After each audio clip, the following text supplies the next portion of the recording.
Well, welcome everybody to the June meeting. Um, Got a nice presentation tonight from one of our prize presenters. Let me put it that way. He always does a great job. We're always happy to have him do them. He's the one that he did at the last convention was outstanding. Want to thank New Jersey Antique Radio Club for sponsoring the meeting and providing our Zoom feed. Dave, why don't you give the courtesy spiel? Yeah, I don't even know if that's necessary anymore. Everybody Okay. seems to have gotten well versed in Zoom etiquette over the years. But I was just checking. Everybody seems to have their microphone shut off, and that certainly keeps the chaos to a minimum. So, but feel free to turn it on to ask any questions of our presenter. Back to you, Steve. All right, thanks, Dave. Give a brief report on the museum. We still haven't hit 200 members. We keep inching toward it, but not there yet. Um, the the big change from a month or two ago is the completion of our temporary display area, which is now Predictus. Blake Hinkle was finally able to get down. He's had some health issues. He's finally able to get down this week and put up some signs and pictures on the wall and also bring another set. So we've got, I don't know how, seven, I think, working predictors um, in in that room. We're getting a great response from visitors. If you get to the museum, it's worth coming to the museum just to take a look at that display. The sweepstakes, I would say probably on track. We're over $3,000 now in ticket purchases. We need 8,000 to award the prize.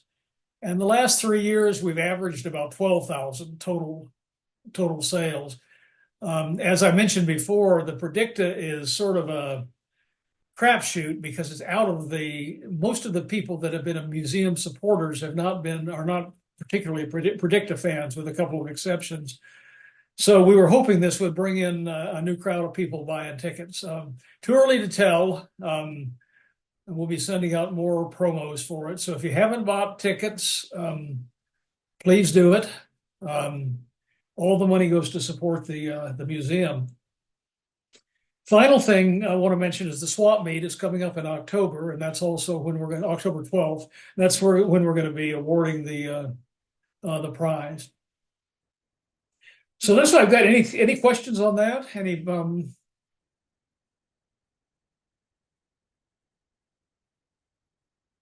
Well, then let's move along. I'm going to do something a little Uh, bit different tonight. Oh, sorry, did somebody have a question? I was just going to mention if there's anybody new here, if they want to Yeah, introduce themselves, this would be a good time. good.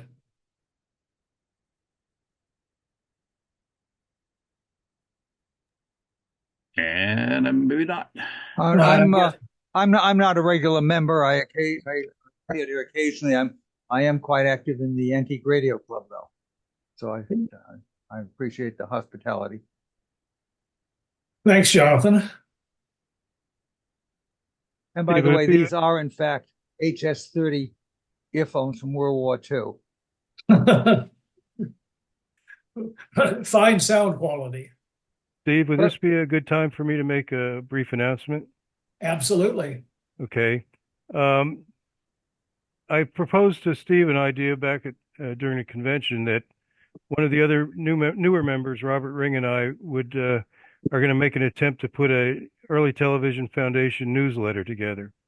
And the idea is going to be we'll start it out and probably be intermittent in the beginning, but hopefully be a monthly thing. And then in the as it progresses, hopefully get more and more input from members.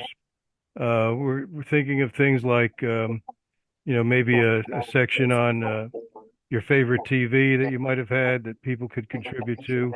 Um, Something about maybe tips to different troubleshooting things you've run into over the years. Those kind of things that would get some participation. In the beginning, I'm going to contribute some of the articles that I've done in pieces, so that there'll be like a part one month, and then a part two a little after that.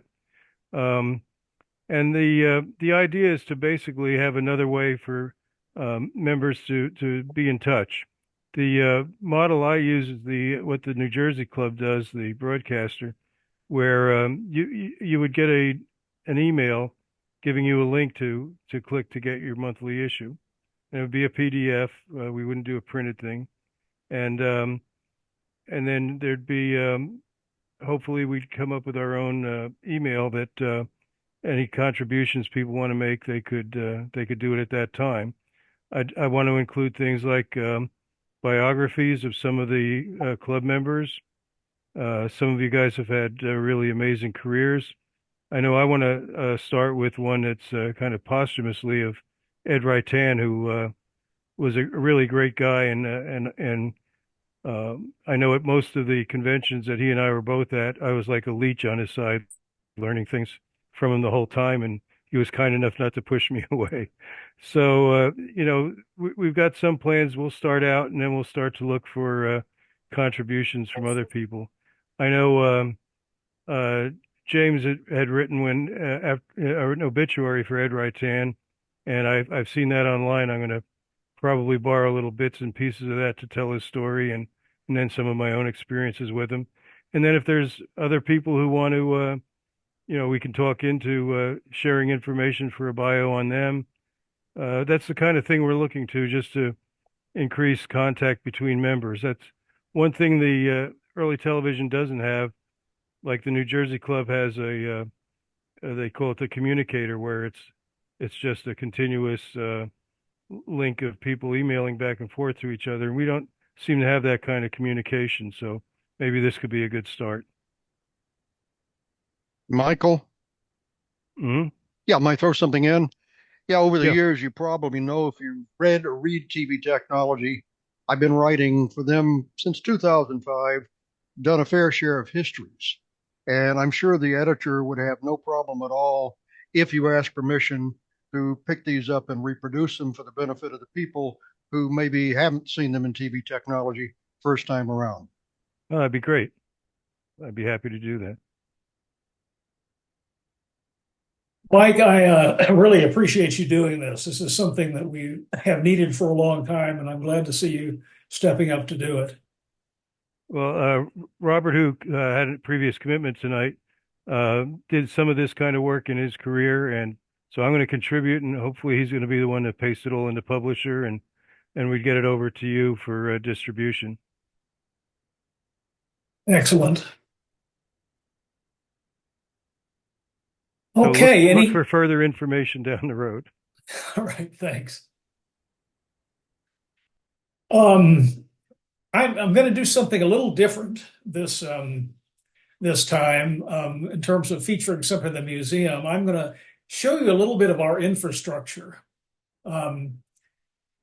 particularly our audio and our video playback systems. And Larry, if we can hook Larry up.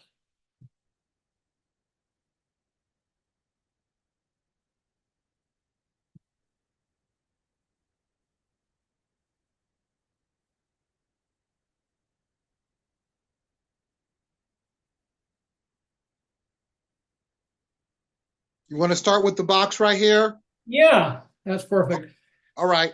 Okay, the first thing we're gonna talk about is as those of you who have been to the museum know, we have these audio playback boxes in each of the areas, and they're really pretty simple. Inside them, once you flip, there's the front of the box. He's taking the cover off. Show the back of the front of the cover, Larry. Yeah, that is a Mica remote control, and it's infrared. There you can see the infrared transmitter. In the box is the Mica box set up with a look in the box now, Larry. In the box there you can see the Mica, and it's got a little memory stick plugged into it that has the spiel.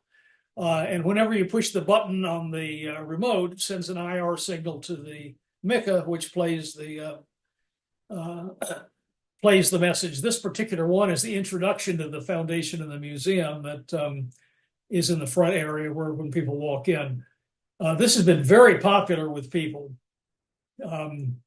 We hear them going all the time whenever people go through. It's a convenient way for people, especially who aren't techies. The QR codes are great for people that know how to use their phones and so forth, but people that just want a basic overview. Each area has about a 5-minute description of that era of television, for instance, mechanical TV, British pre-war, and so forth. And they're mounted on the wall. Larry's headed back to there's the one for the British pre-war. And the output of the Mica is connected to a little cheap little computer speaker, $20 computer speaker I bought from somewhere. Okay, and the other thing I want to show you is our video playback area. This is something that people ask about all the time. In each of our sections, the temporary display area, which is now the Predictas, British pre-war, American pre-war, American post-war, and color, we have a coaxial system the outlets are wired together through splitters, and they come back into this room, little closet.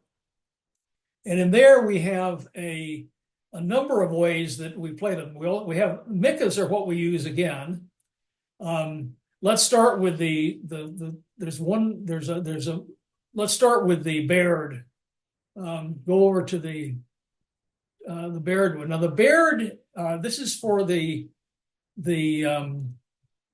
mechanical Baird, and we're using the Mica there in the audio mode. There's a 30-line video signal recorded on the audio channels, which then goes up to go up one level on the shelf, Larry.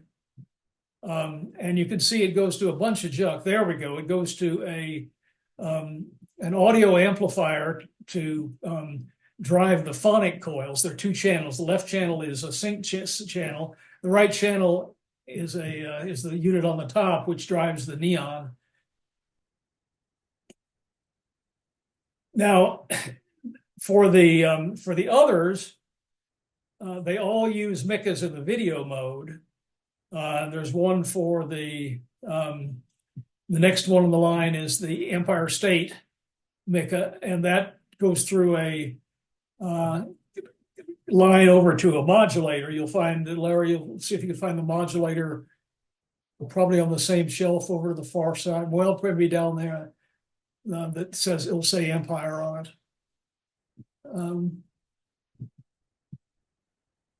Oh, excuse me, that does not. That's just straight. We feed straight video over for that.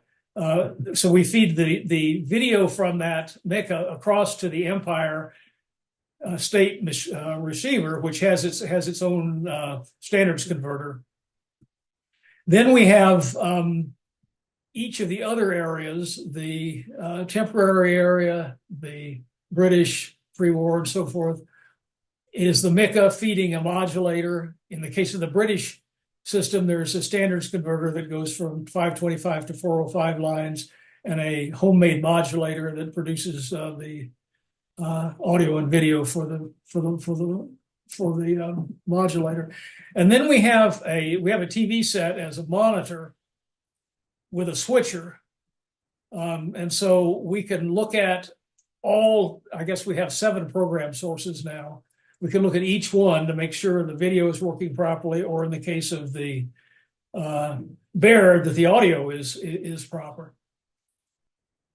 And that's how our distribution system works. It's easy. The only problem with them is that the Micas, when the power goes out, they have to be restarted.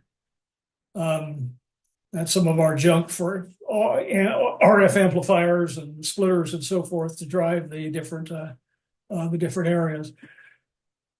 So that's it. In the color area, we have a separate DVD player. For some reason, which I don't understand, the Mica will not produce a signal that will work with the old color set. You don't have to go back there, Larry. But so we have to use a DVD player. Someday I'll figure that out. Probably could put a Proc amp in and fix it, but the DVD player works fine. So that's our little tour of the museum, some of the museum's infrastructure. Anybody have any questions? Yeah, Steve, Yeah. on the press to listen buttons, you're relying on power always being on, so the Mica would always be in a loop that would somehow start up. Well, you can because when I start can my Mica, it starts with a lot of cursing for me because it's always somewhere off in the ozone. No, And they can be programmed to start with the at the beginning, a one-time play. okay, I'll have to look into that because Okay. it's been an issue. Yeah, it's Larry could probably tell you how to set it up because he maintains them. Any other questions, comments? Well, let's move on to the main event. James is going to talk to us about why we have fractional non-integer TV frame rates. So James, turn it over to you. Okay, let me unmute. I hope I'm coming in here and unmuting myself. All right. Yeah, thanks for having me. Glad to be here to do this. It almost didn't come together. This is sort of a last minute thing. Actually, I had planned to be in Arkansas week and a half, 2 weeks ago. Idea was to go down. I have property there, have a home, and my wife and I were going to celebrate our 50th wedding anniversary down in Arkansas, but just too many loose ends. So I gave Dave a call, held up my hand, said, "Yeah, I can do the program this evening." So the program I'm going to be doing, let me go ahead and share the screen here, see if I can bring this up and do it. Let's see. Okay. Is going to be why we have fractional non-integer frame rates. Now, I don't know why this is a hot button topic, but I know there's been a lot of discussion about this. Several groups I'm a member of, one of them, SIMPTY, they did a dog and pony here a month or so ago. This was one of the presentations about living with these fractional or non-integer frame rates that we've grown accustomed to since 1953. Well, how did this get started? Well, let's go back to 1941. Before that, there was a little bit of chaos in the television industry. We did not have a consensus among the television interest manufacturers, broadcasters, receiver manufacturers about exactly what the best fit for this 6 megahertz or then 6 megacycle channel that the FCC had authorized for television broadcasting. So finally, we got together. The industry convened the first National Television System Committee in 1940-41, and we came up with a consensus. This made the then chairman of the FCC, James Fly, very happy. He said, "There's a lock and a key situation here. I will not authorize a commercialization of television until we have all of the keys fitting all of the locks." In other words, a standard that everybody could buy into. So it came to pass, the best fit for the channel was 525 lines. I'm sure as most of you know this, 15750 was a line scanning rate, 60 fields per second, interlace scan. That's going to give you 30 frames per second. Well, in arriving at the specifications, and this goes back to the very early days of television, it was thought that to eliminate hum problems, hum bars, shimmering of the pictures, whatever, the television broadcast station had to be locked to the AC power line, which was serving the community with the TV sets on the other end. this dictated the 60 cycle field rate, which of course produced the 30 frame per second rate that we adopted. Well, of course, Harry Lubke, who was the big engineering guy at Don Lee's television operation there in Los Angeles, W6XAO, totally blew this apart mid to late 30s. He put a television set or two in an airplane, got up, flew over Los Angeles, watched the signals that W6XAO was broadcasting. No problems there. And obviously, there was no hard lock to the power line frequency. But anyway, we adopted this and we lived with it. We got television, it's commercial. The people who are broadcasting can start seeing some return on their investment. They can sell spots. Life is good. Well, up to a point. Just about the same time all this was happening, this guy comes in and makes waves. Maybe you know who he is. Peter Goldmark.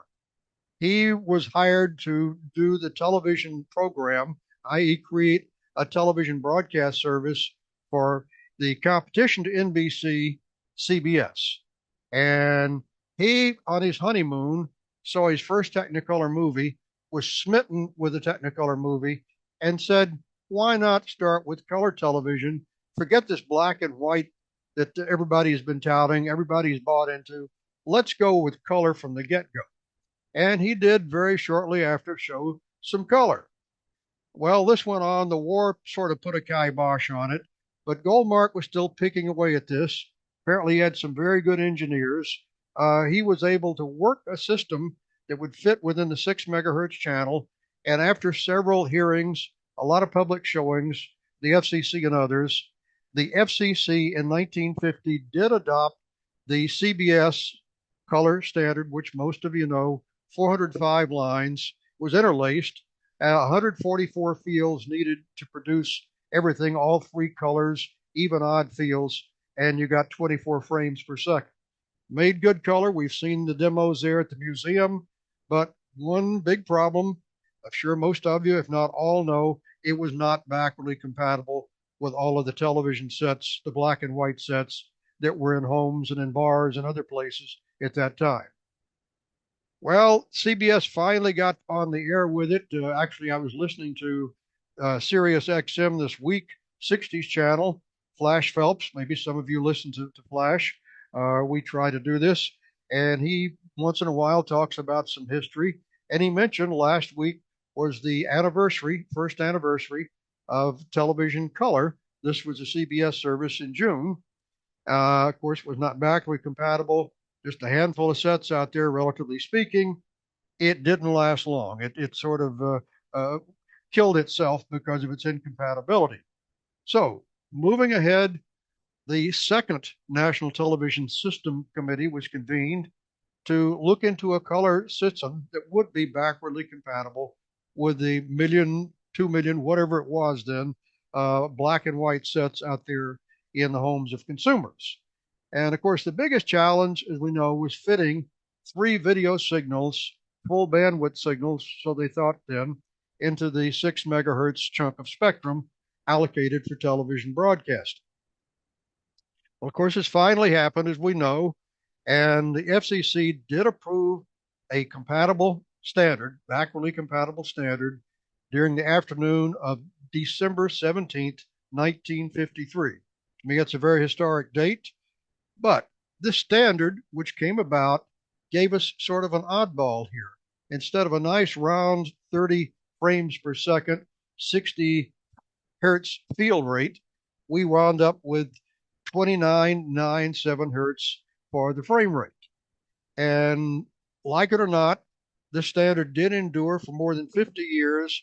It finally fell by the wayside, sort of, in June of 2009. That's another anniversary here. Gee, we've been looking at digital television over the air for how many years? It's kind of scary how fast that's gone since the big shutdown, the turning off of all of the analog transmitters that were on the air up until June 12th, 2009. Well, a little bit of that did linger. Canada was a little late in shutting theirs off. I think they stretched it out to maybe 2011. Some other countries kept going. And actually, the FCC did not mandate that the low power broadcasters, translators here in this country, go digital for another several years. And of course, there's a tremendous, tremendous amount of recorded material in 2997, 15734 line rate television, the NTSC color standard. The vaults are just full of this. It's not going to go away. And you think about all of the home video, I don't know how many billion hours of television recorded in NTSC color exist, but I'm sure it's tremendous. Well, tonight, as you see on the screen, I'm going to examine why the NTSC's color standard moved from this 30 hertz frame rate and the consequences, some of them, of this move. This may be old hat to a lot of you, but hopefully you may learn something in the process like I did, and it may be some new information for some of the younger people. Well, television, like everything else after it got started, you had some people, particularly mathematicians, physicists, start poking around. They were looking at just more than the pictures on the screen. They were looking at the nits and grits and guts of what was actually going on and doing some early spectral analysis. I'm sure this was done mathematically rather than using a spectrum analyzers we have today. There's something interesting came about. They noticed there were clumps of energy occurring at regular periods. Here you see a blow up. If you can read that, it says sideband multiples of 30 hertz, the frame rate. Well, you take this out a little further, you have these clumps which are occurring at a line rate. Let's look at the next slide. You see these. We go on up and up and up and up. And you see there's a lot of real estate in here. Well, the NTSC people, the second NTSC people, let's see if we can poke some more information into the 6 megahertz. We're gonna be doing this, and let's see if we can stretch the 6 megahertz, make it a little bit more useful. And you look at what they did. If you look at this today, I would sort of compare this with maybe digital sampling, sample occurring at a very regular rate. It so works out that you can put this extra information in if you choose for a subcarrier to carry your color information, something that's an odd multiple, excuse me, losing my voice here, odd multiple of the line scanning, 1/2 an odd multiple of the line scanning frequency. The color information, whatever else you want to put in here, carry it as a higher frequency subcarrier, can fit into these holes or interstices. Well, it's necessary to put it on a carrier, as I mentioned, something sufficiently high enough above most of the video so there's not going to be a big problem, something beating with video. And most of the video in the average picture doesn't have that much fine detail, that much high frequency information. So you put this thing up sufficiently far away from the lower frequencies in the picture and you can get away with it. Again, this relationship, 1/2 of an odd multiple of the horizontal scanning frequency. In this case, this works out to 450, excuse me, I'm jumping things here, 455. So let's look here at a monochrome sync generator. You start with, this is again to make the good old 15750, 60 field, 30 hertz black and white television. This was adopted again back in 1941. You start with a master oscillator running 31,500 hertz. You've got some divisions which are fairly easy to do with vacuum tubes at the time. You got a division by 2. You come up with a line scanning frequency, monochrome line scanning frequency, 15750. Do a little more finessing, dividing, and you come up with 60, divide by 2 again, and you've got everything you need to make the station run. Well, you're going to have to get away from this a little bit. You've got to lock your frequency, your subcarrier. You got to lock it to the line rate, or maybe I'm saying this backwards. The line rate has to be locked to the subcarrier frequency, so you maintain this relationship and keep these holes and this information filling these holes consistent with one another. A lot of subcarrier frequencies might work here that would give you 15750 and 60 and 30. One of them, I ran this myself a while back. You try 3.898125 as a subcarrier frequency. you do a little bit of division, one multiplication, and you wind up exactly with the standard monochrome scanning frequencies that we've been operating with since 1941. But there's some problems. Another frequency you could work with, 3.583125. It's pretty close to what we settled with.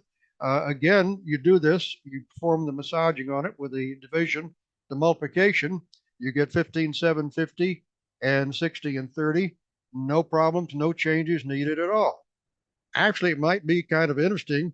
Some of you who are so inclined to write a little bit of code and come up with the frequencies, say above 3.5 megahertz, that would give you a frequency, a subcarrier frequency, where you could derive 15,750 and 60 and 30 without too much finagling there in terms of dividing and multiplying.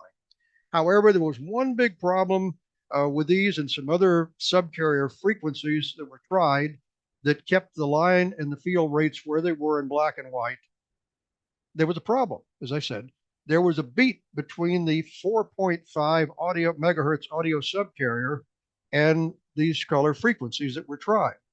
And doing a little bit of testing, a lot of finagling, I'm sure a lot of slide rule movement, they came up with a magic number that did not produce this beat with a 4.5. That was 3579545. So that's the best compromise that could be arrived at. But when you use this as a master frequency, no matter what you do here with easy division multiplication, you don't get 15,750, you don't get 60, you don't get 30. So we're a little bit off. Well, you could have ameliorated this interference problem with a sound carrier by shifting the sound spacing, the sound carrier spacing, which is 4.5 megahertz above the video carrier. But that would require retuning, realigning all of the television sets out in the marketplace. Obviously not too practical a solution. Well, we went ahead, the FCC approved this. Life is good again. We have color.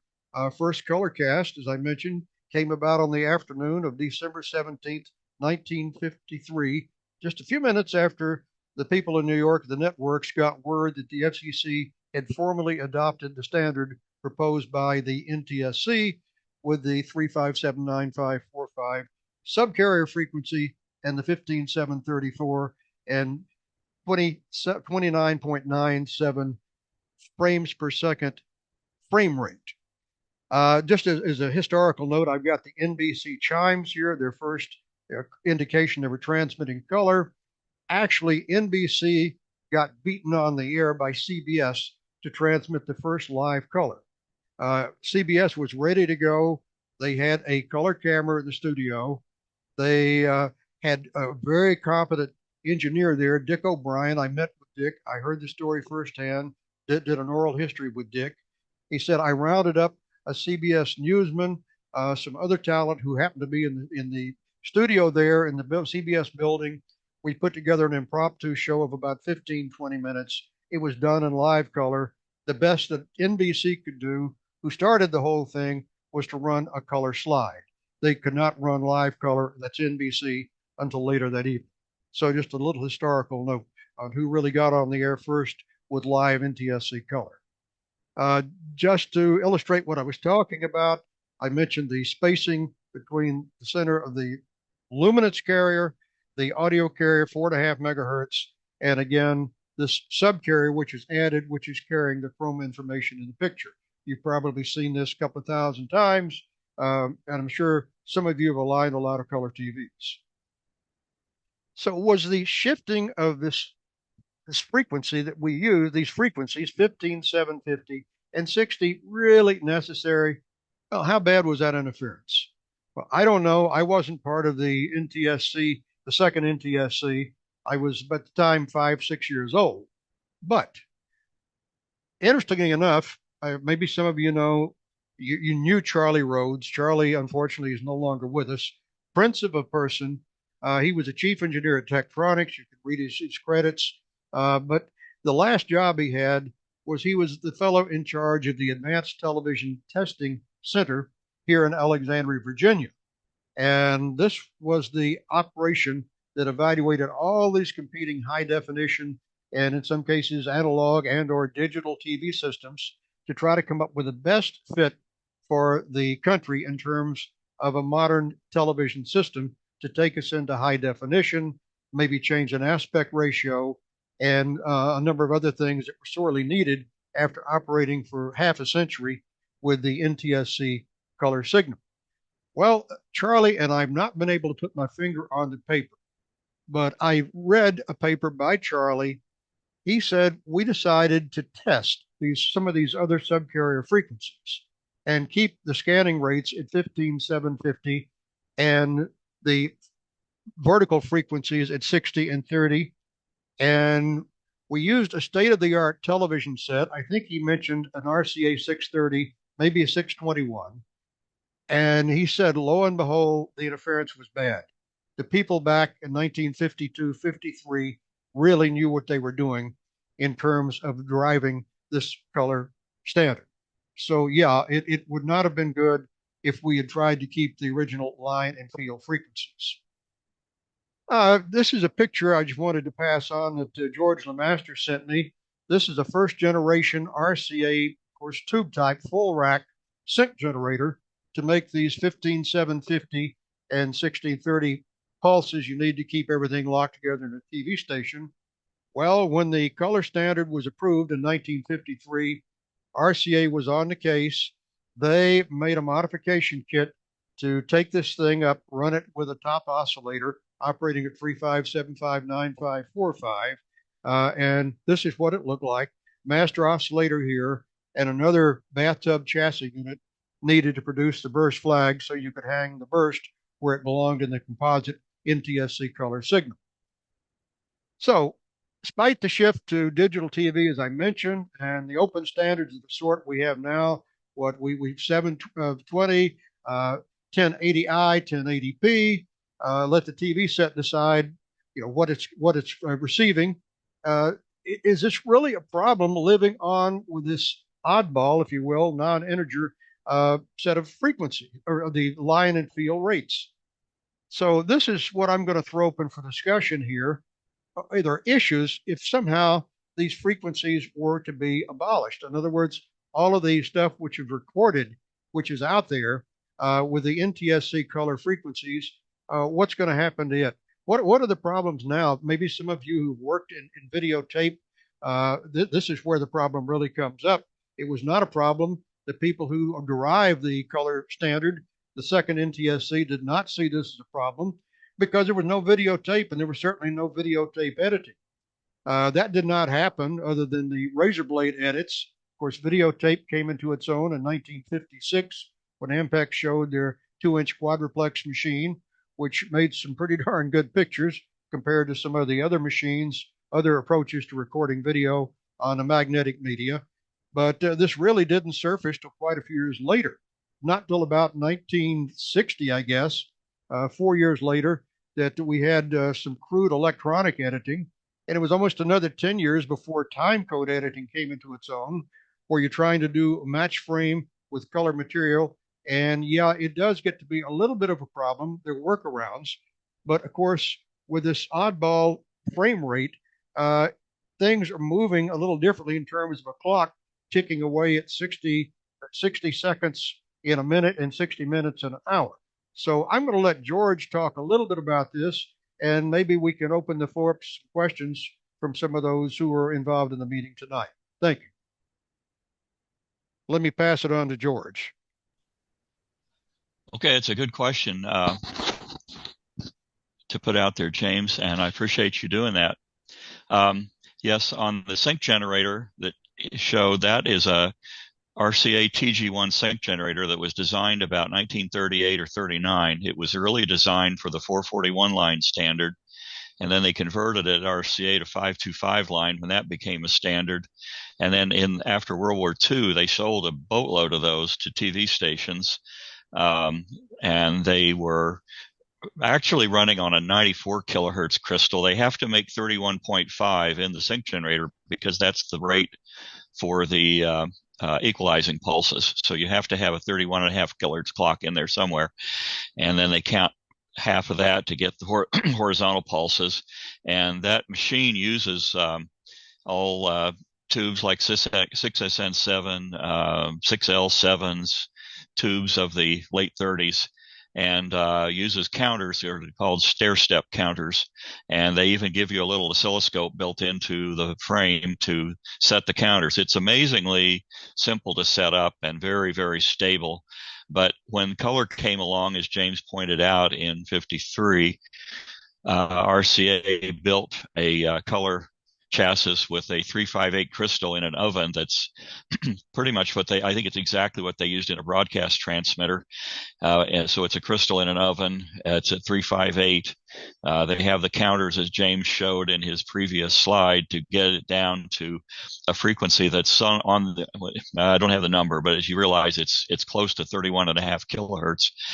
And then in the 1954 issue of Broadcast News Magazine, Tony Lynn, who was really head of a lot of major broadcast projects at RCA, wrote a very fine article on how to change the wiring in the TG1 sync generator and add the input. So I did that to the CG1 up at Museum of Broadcast Technology in Woonsocket. And so the 358 chassis that Jay Ballard restored, that came out of WHDH in Boston. The burst flag generator came out of the same place. I had changed all the electrolytics in it. It then puts out the burst flag, as James mentioned. The 358 goes into the TG1 and it counts down. So it's not counting from 31.5 kilohertz. It's counting from something a little off of that. And so it go a little lower. So it comes out at 15.734 and 29.97. So stations could then add color equipment, cameras, their film chains, studio cameras, bar generators, sort of like that in the station, and start transmitting color. Now, we might touch on just 1 second about what is magic about that number, that 15.734. And as the experiment that Charlie Rhodes did was remarkable. I sure wish I could have seen it. I've always wondered that, how serious the problem was. But what they did, and this is written very clearly in the Institute of Radio Engineers January 54, which was the color issue of the Institute of Radio Engineers journal, they published why it's that frequency. And there was a gentleman named Abrams, I.C. Abrams from General Electric, wrote the article. It's a 2-part article, but in 2 pages, what it was there's an interference with the 4.5 megahertz audio, as James said. So if you take a scientific calculator and plug in 4.5 megahertz or 4.5 million and divide it by 286, you get the horizontal scan rate of 15.734. And what it was the 286th harmonic of the horizontal scan rate is what they were trying to avoid. They've looked at the harmonics around that, and they said, well, the 286th harmonic is the closest harmonic, so that's the one we need to make line up. So if they took the 4.5 megahertz audio frequency, divided it by 286, and that's how you get the horizontal scan rate. Now, then to get the color subcarrier, it's like James said, it's an odd multiple of 1/2 the scan rate. So they could have used several frequencies, and they did play with other frequencies. As you know, they wanted the subcarrier rate to be as high as possible, so you didn't see the dot pattern on a nice 630 wideband black and white television set. So they wanted the subcarrier to be high, and in the beginning, they were up around 3.89 megahertz. There are some magic numbers up there, and they lowered it to 3.5 for a couple of reasons. One of which was when they decided to use quadrature modulation. Well, actually, it worked for the 120-degree sampling RCA. They had the same problem, but the sidebands, the upper sidebands of the chroma, get lobbed off at the 4.2 megahertz roll off of the video channel. So if you push the subcarrier up real high, yes, you get rid of the dot pattern on a black and white set, but you're scrunching the upper sidebands of the chroma, and that causes problems with crosstalk between the color channels. That led to something that Hazeltine and RCA developed called color phase alternation to mitigate that. So back when they were using 3.9 megahertz color frequency, they had this problem that they had crosstalk between the chroma channels. And in order to mitigate it, they said, well, we'll just flip the phase every other line or every other field, and it'll average out in the wash. And it actually did. But later on in the finalization of NTSC, you can see that they pulled it down to 3.58 was the frequency they ultimately chose. And that let the whole I channel of NTSC, as we know it today, both upper and lower sidebands of the, I think I got that right, maybe the Q channel, I should say, both sidebands are there. And then the I channel, yes, it does lob off part of the upper sideband of the I channel. But the point is that it really mitigated this crosstalk between the chroma channels by lowering it down to 3.58. And that meant they could remove the color phase flipping of oscillating color sequence, or CPA, which the PAL people reinvented many years later, and get all the problems that incurs. But by taking the phase flipping out of the NTSC standard, they made a much better product. I think everyone would agree. So at any rate, maybe not the PAL people, but we can have that argument another day. In any event, I see John is smiling on that one. And at any rate, so the whole problem is, it wasn't a studio problem. It wasn't a videotape problem. It was an audio problem in broadcasting. So you have to ask yourself today, well, since we're not broadcasting this anymore and there's no 4.5 megahertz audio subcarrier to worry about in the channel, why are we still doing this? Well, I'll let other people answer that. Maybe John can explain that one. I can't. But at any rate, at that point, let's see, there's a couple other things I was going to mention. Why lock to 60 hertz in the first place? Well, the first reason they had to lock to 60 hertz at a TV station was because all the programming's on film. And how do you run film? The film was run with iconoscope film cameras. And the iconoscope film cameras, you cannot project a moving image into the iconoscope from film. You have to flash the image during vertical blanking, let it scan out in darkness, and then flash it for the next frame. And so the vertical sync on the iconoscope film camera, like a TK20 you have at the museum, and the video projectors of that era, either they used a strobe lamp and they fired it during vertical blanking, or they used a motor that was synchronized to the 60 cycle power line with a very narrow shutter. And they would flash that image onto the iconoscope during blanking. You can't pull the film down fast enough in TV on a projector and not tear it up. So they had to let the film run, and they came up with this fortunately in the US, we're blessed with 60 hertz, so the 3.2 works. But at any rate, they had to synchronize physically the shutter on the projector and the vertical blanking in the iconoscope camera when they're running film. And unless they're doing something from the studio in the early days, everything was film, or maybe a slide, but you know what I'm saying. Anything moving for programming was on film. So the TV networks had 35 millimeter, the local stations all ran 16. But there's a phasing control on the TG1 sync generator and a lot of others where they count down. Once they count it down to vertical 60 hertz, they have a phase detector, and they lock that sync generator to 60 hertz power line. The TG1 does it, the TG2, most sync generators for decades had that feature, and so the main reason in the beginning was you had to lock your film chain to 60 hertz power. You had to mechanically and or electrically get that shutter phase so it's firing during vertical blanking. Now, James touched on another thing about hum, and yes, Back in those days, as we all know, you had heater to cathode leakage all over the place. You had some power supply ripple. So hum in the video, even the transmitter. I mean, I don't know if people have worked big transmitters.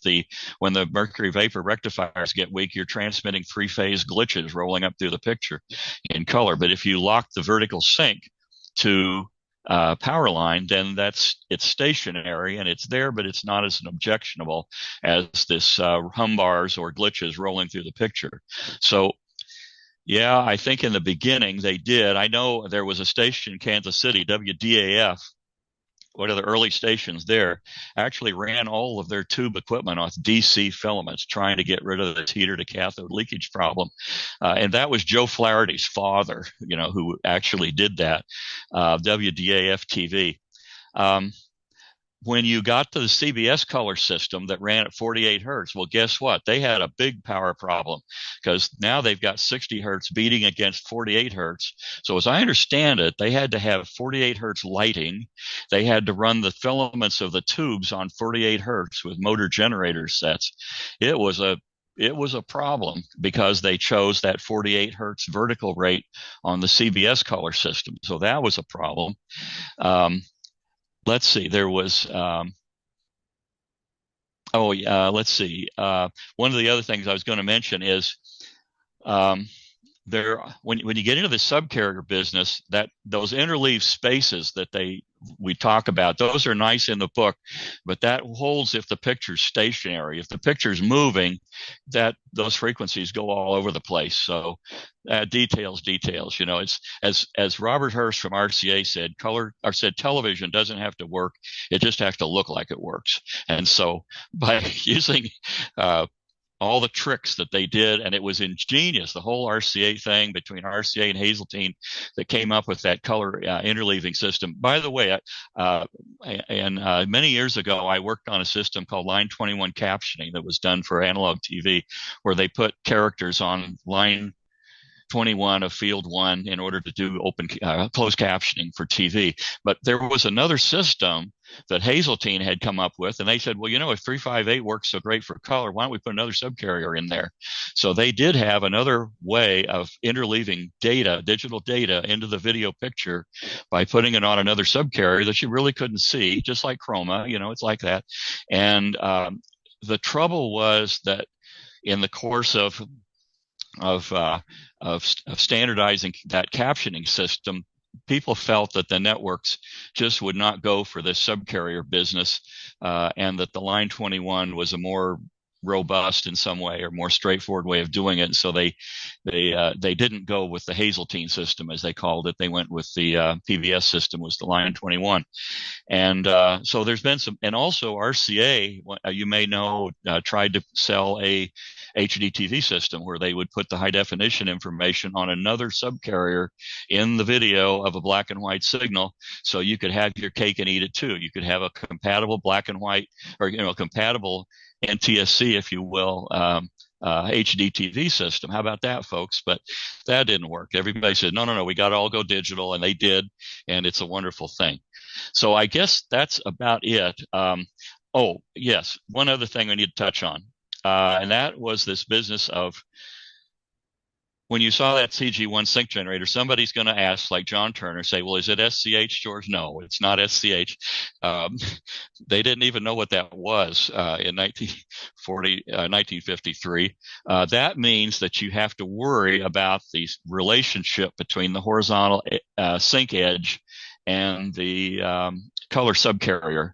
And as you know, there's actually 4 fields. It's an interleaved color subcarrier. It's part of that odd multiple trick where you're actually trying to get the subcarrier to average out on each horizontal line, so you don't see that dot pattern so prominently in the picture where they're hiding the color information. And so when videotape editing got going, and this probably didn't really occur until the 1970s, nobody was building sync generators that worried about whether the horizontal and the subcarrier were exactly in a phase relationship. It was locked, but it wasn't a specific lock in phase. And so people then started worrying about it because it impacted videotape editing and how the analog videotape machines of that day worked. And so in the 70s, a company called Frank Davidoff at CBS really spearheaded it, and he had a company build him a generator that would lock horizontal sync and subcarrier, and that's where they got this SCH, and that became RS-170A, although it was a misnomer for years. It wasn't really official, I think, until finally the SMPTE took some action. But the point is, there's a lot of little subtleties about this. And the question, and one of you folks hopefully can answer, is, well, why are we still doing that? And I'll return the remainder of my time.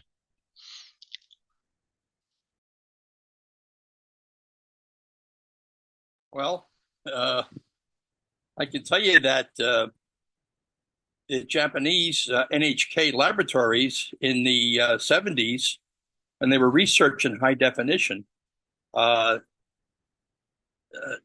as their goal to get rid of it. Their goal was that HDTV, which at the time was analog, would be 60 cycles, would not be an odd number. And even to the point where the first equipment came into this country, it was all 60 cycles. In fact, the first solid state chip camera that Sony delivered, which was a very high quality camera, was a 60 cycle camera. And we tried modifying it to 5994. We couldn't do it. But what happened was this is a broadcaster thing. They, when they got this stuff into their labs and started playing with it, the guys in the lab said, "Hey, look, we can't deal with this 60 cycle stuff. We got rid of it for color, and now we're going back to it again." And they didn't understand what NHK was trying to do. And NHK was trying to get rid of the problem of editing and get rid of the problem of drop frame time code by going that way. So unfortunately, the equipment that started coming in the country had switches on it. Some of the early BTRs that I have 5960 switches on them, and the industry just wouldn't go for it. But I gotta point the finger at the broadcast networks for that, because it would have been a wonderful thing that the NHK was planning to do, and they just wouldn't do it. John, that's also what I heard from someone who was on one of the early ATC committees, that it was all good and wonderful, and they were going to do one frame rate for everything. They would do 25 for over in Europe and 30 for here, and all was going to be well and good. There were only be two, and yay, everything was great. Then the broadcasters came in, no, we need 2997, and we need this, and then we need all these. Apparently, it was also just going to be one. At one time, ATSC was only going to be 1080i, and then all the broadcasters were, well, no, we need to do our 480, and we need to do all this, and we need to do all this. That's a Microsoft story. I'm not kidding.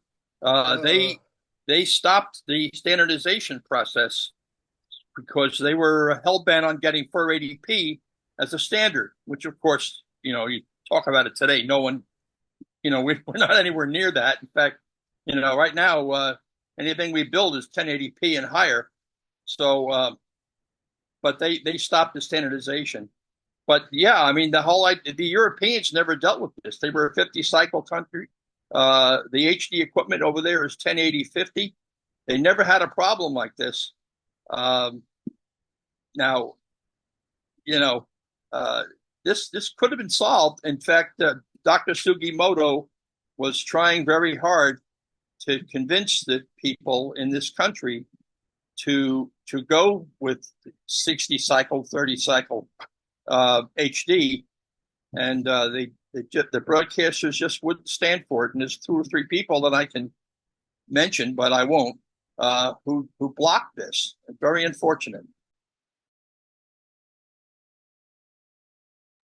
Yeah, and the 2997 also made it interesting for any of us who have had to ship video to Europe or get it from Europe. Oh, it just makes it a mess, especially in the pre-digital days of analog conversions, and it made for some mess. And I got to see some of that actually yesterday of an analog conversion on 1 inch, and I actually told the client, no, the 3/4 inch looks better because the other's a PAL conversion from NTSC, and it just looks like crap.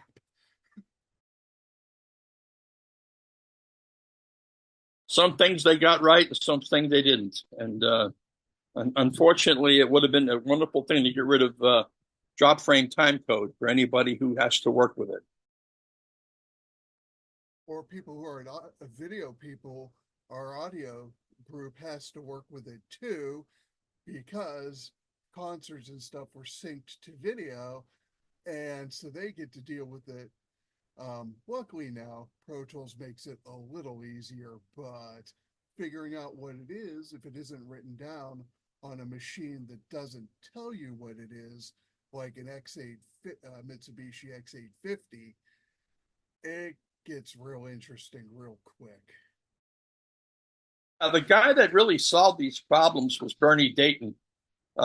He had, when he left Grass Valley, he started a new company called Envision. And his first product was an audio sync generator.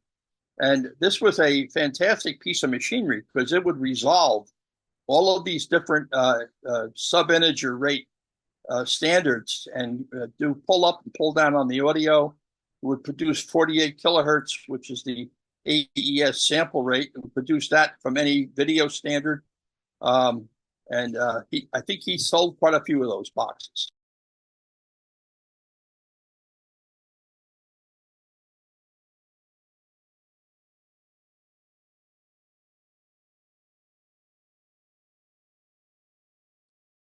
Anybody have anything else you'd like to contribute or questions? John, maybe you can answer a question. There's James O'Neill and I were talking earlier today about film and people wanting to run the film projector motors with a variable frequency drive so they could make the film projector run at 23.98 or something like that rather than 24 frames per second. Can you explain why that's necessary? Because the film projectors, since the beginning of television, actually ran asynchronous, except for what I mentioned earlier about the 60 hertz business with the iconoscopes. Once they went color and they started using Vidicons, the film projectors were all asynchronous to the video rate. And they were very conscious about that, of not having to lock that together. Why were people using 23.98 film rate? I suspect that may have something to do with optical sound. We put some 35 millimeter telecines in, and the noise that those shutter mechanisms made was incredible. They were really loud, but I don't know who did that 23.98 thing, but the projectors that in my era, what is that? In my era, all the projectors, 35 millimeter projectors, were running with standard motors and special shutters and Vidicon cameras. So, I think that might have been an optical sound thing. It may have, who knows, but that's another mystery of the off frequency stuff, of why they thought they had to do that. That TP16, like the ETF has back there, that was the first projector that a lot of TV stations had, was an RCA machine, and it was built like a tank, but it also sounded like a train coming through when it was running 16 millimeter film. It had that high speed shutter wheel for the Ikes, and it had the mechanism that was pulling the film down pretty fast. They changed that. They came out with one called a TP6, and if you look at the way that thing is written up in broadcast, the film frames are not equally spaced. it's with that 3-2 pull down as they did it in the later projectors after the TP16, and I think they carried that through. It's a 5-frame sequence. It's really an irregular. The film doesn't pull through the projector at 20, evenly. It pulls in at a staggered rate. So it's really interesting how they made it all work, but it all comes out in the wash. I'll shut up. No, the TP66 was amazingly quiet for a projector. That was the last 16 millimeter telecine projector that RCA built. Well, Kodak, they built an FR16. They had the FR35, and I think they built a few FR16s, but I don't know where they went. I think it was about the time they went out of the broadcast business. But the FR35, according to Jay Ballard, you can lock it to sync and make it run at whatever rate you want. But so like you said, the TP66 and all that wonderful machine, they sold, I must have been thousands of them, but it was asynchronous to the video. yeah. The 35s that I'm familiar with were the old RCA Brinkert mechanisms, which was a company another one of RCA's acquisitions. And we had a lot of those with telecine shutters, and also the Simplex XLs had telecine shutters. But boy, you get out of the way, you turn them on. Boy, they made a racket, and you'd swear they were going to tear themselves apart.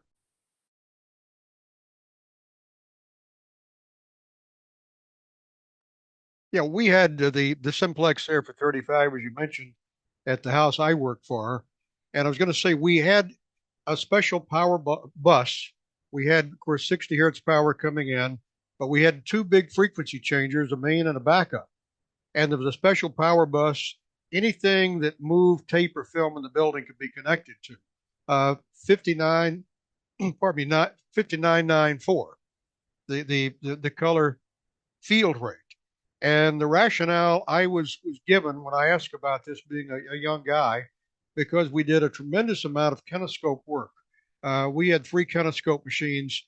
They stayed busy pretty much all day and far into the night sometimes, because we had to go back once in a while and recut something, enter it back, take the kine, put some more material in, take it out. And you could not do this and keep the timing unless everything ran at 5994. That was the rationale I was given for having this special power bus throughout the building.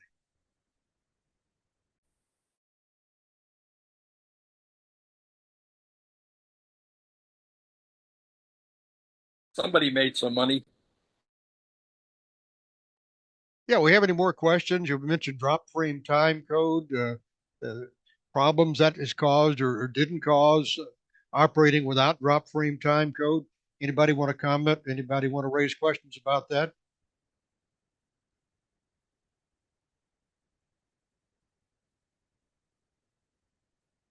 I think it's still hard to convince people you're not really dropping frames. It's just a bookkeeping. Yeah, I mean, you look at it, you're operating 2997 frames per second instead of 30. Every hour you're going to lose, what would you got to see? If I'm doing this in my head, you got 108,000 frames when you're operating 30 frames per second. But if you're operating 2997, you're going to lose 300ths of a second every frame in terms of trying to line up your time code with your actual frames, which you're flowing out making pictures. So after an hour, let's see, I'm trying to remember that's about 3.6 seconds of slippage in an hour. So is this really a big deal? Well, in a broadcast plant, it's a big deal over a 24-hour period, especially when you're trying to synchronize clocks in the facility. And in most plants, they use time code to do that. That causes some problems. But even drop frame time code doesn't accurately correlate to 24 hours. You're still a little off. And I forget what the number is, but it's maybe 20 frames or something like that. But it accumulates. So they do a jam and the time code equipment at 3 o'clock in the morning or something like that to get rid of that problem. Of course, you could just run the clocks off of 60 hertz and solve that problem too, couldn't you, John? but they don't, or they could do what CBS, what PBS did, and put in a 30-hour clock. Oh, tell me about that. Yeah. And why don't you talk about that, George, at PBS?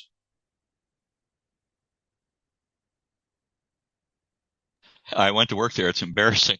And they said, George, we need a 30-hour clock. And I didn't. Anyway, they decided the broadcast day should start at 0600 and run until 29:59 and then roll over. And I called up Bleach Video to say, could you build me a clock that did? It was kind of a click at the other end of the line, I think. And so I wound up having to make one, and it was encoded into the automation. But the only time I ever tried to use it, the crew came in on the wrong day. So it's just, it was, like I said, run the clocks on 60 hertz. And I think that would solve a lot of problems.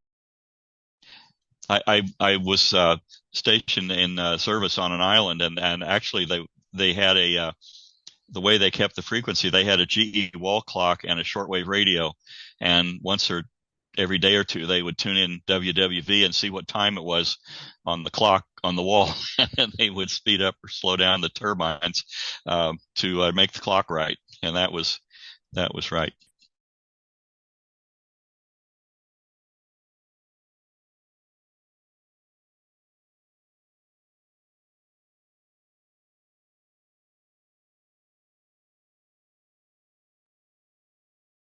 Very quiet out there. Either no more questions, we put everybody to sleep or something. Anybody want to add anything to the discussion? We're moving a little bit off topic here with 30-hour clocks and power line frequencies, but it's all sort of connected here at the hip. So anybody else have any thoughts on this? Anybody done any videotape editing using drop frame time code?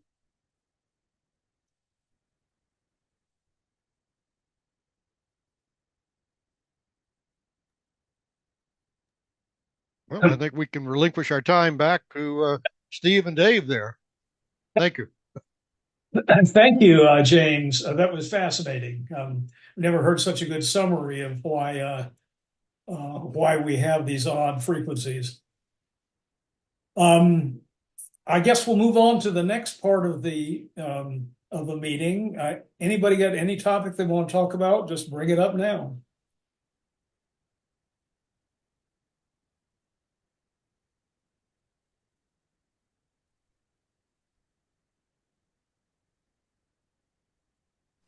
I had a thought.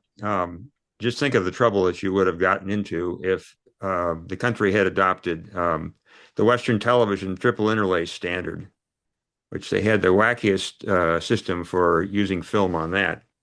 They had to have A and B rolls and two different projectors that were operating in sync, and nobody could drop a frame there because the two projectors would be out of sync with one another. And then they had a special scanning disc for that, because half the scanning disc had to blank the film between the two projectors, and they were in opposite positions. The scanning discs were in opposite positions. I don't think they use that very much. Peter Yancer said it worked, but it really didn't work.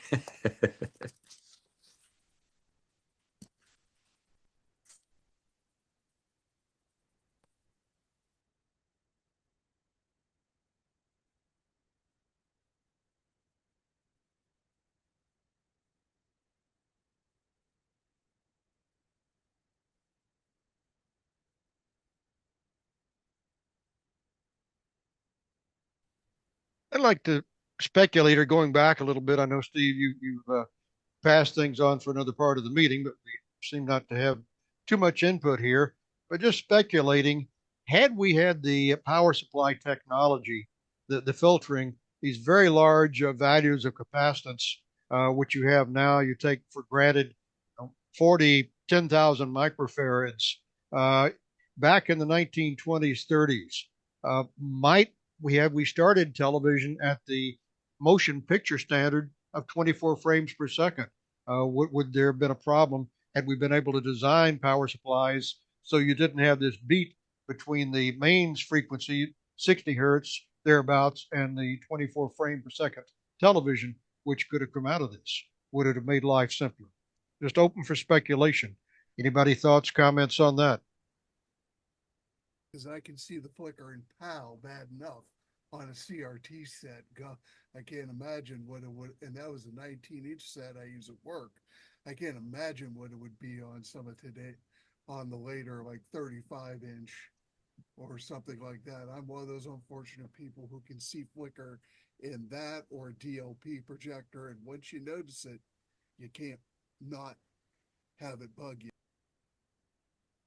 Matt, people in Europe have told me that you get used to it, and you know, the 50 hertz stuff that I've seen is very obvious that it's flickering away. Now that might be because we're so acclimated to our frame rates that it looks bad, but the Europeans don't seem to mind it.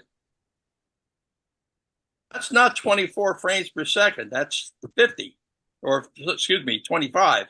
Right, could be even a little worse. Yeah, I don't know.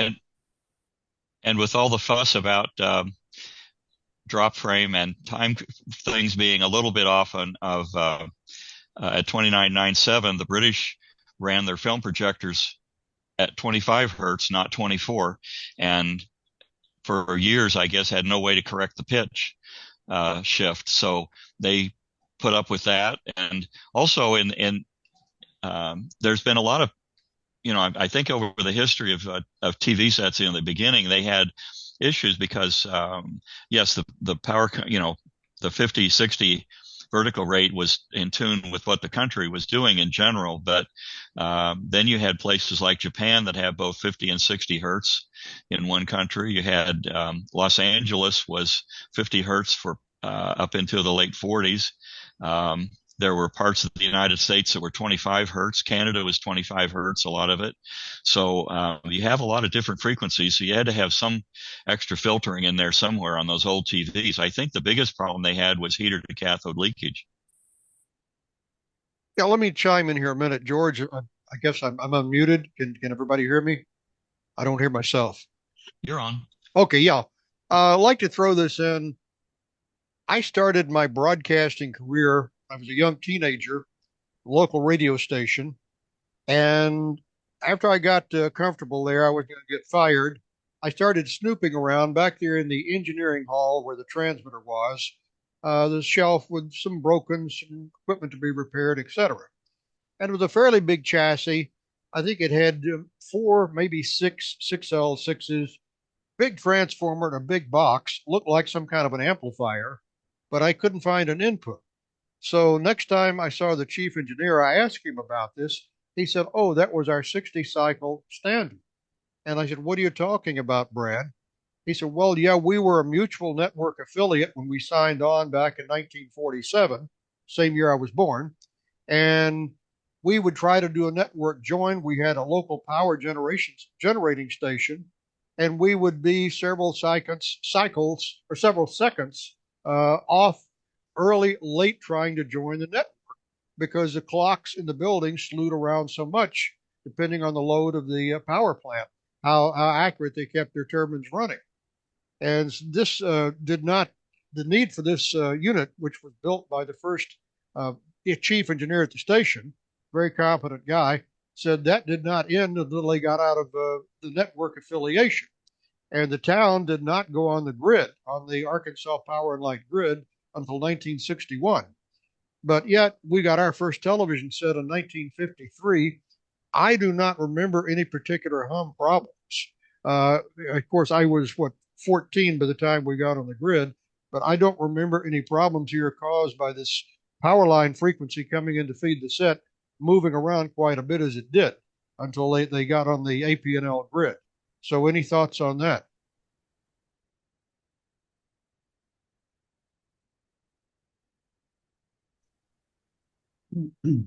James, I remember some engineering journals. I'm not sure if it was the IR. I think it was probably back IRE journals, where there was quite a few discussions about the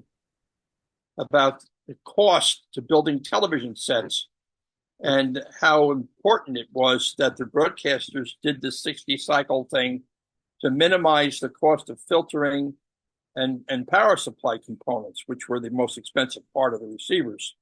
So, but there's a body of publications about that by major manufacturers of televisions.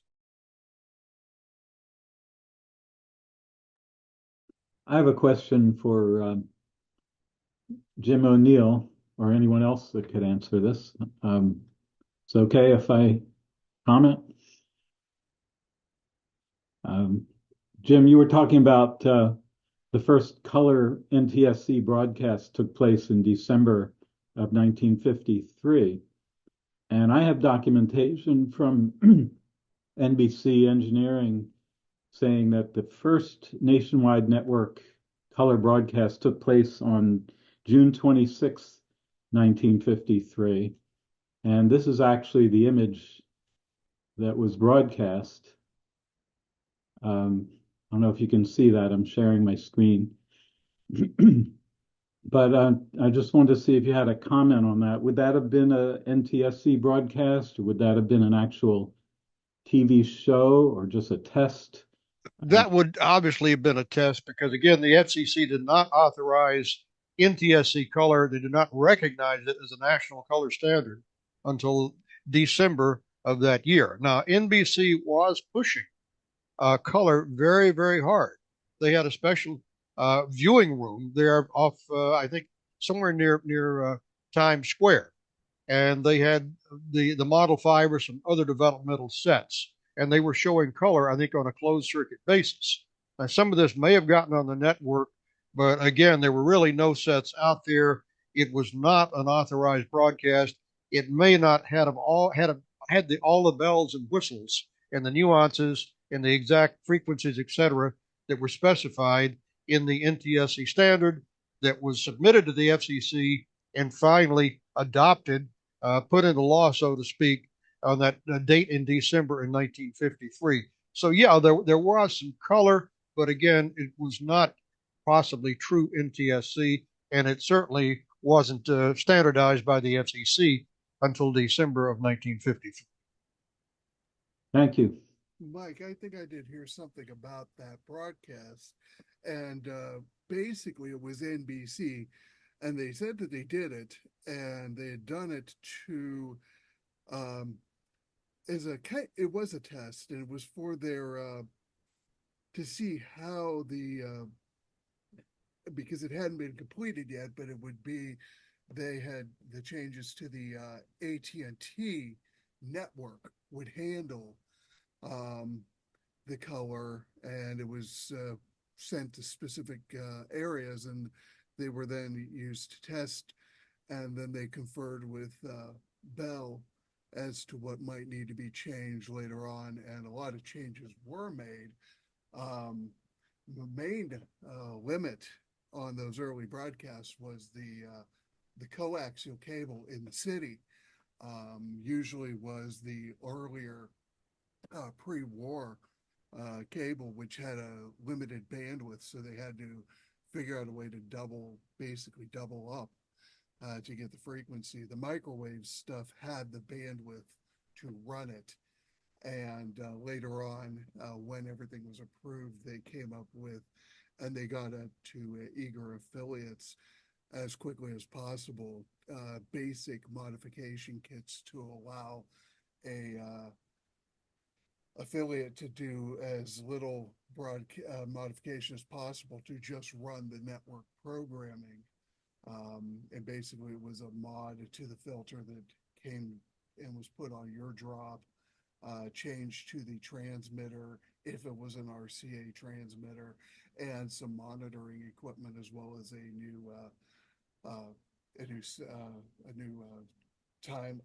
new timing source or modification for whatever timing plant you had. Because our local affiliate in Youngstown here did broadcast the parade in color from their transmitter, and they actually had a deal with not the local RCA dealer, but the local Admiral dealer.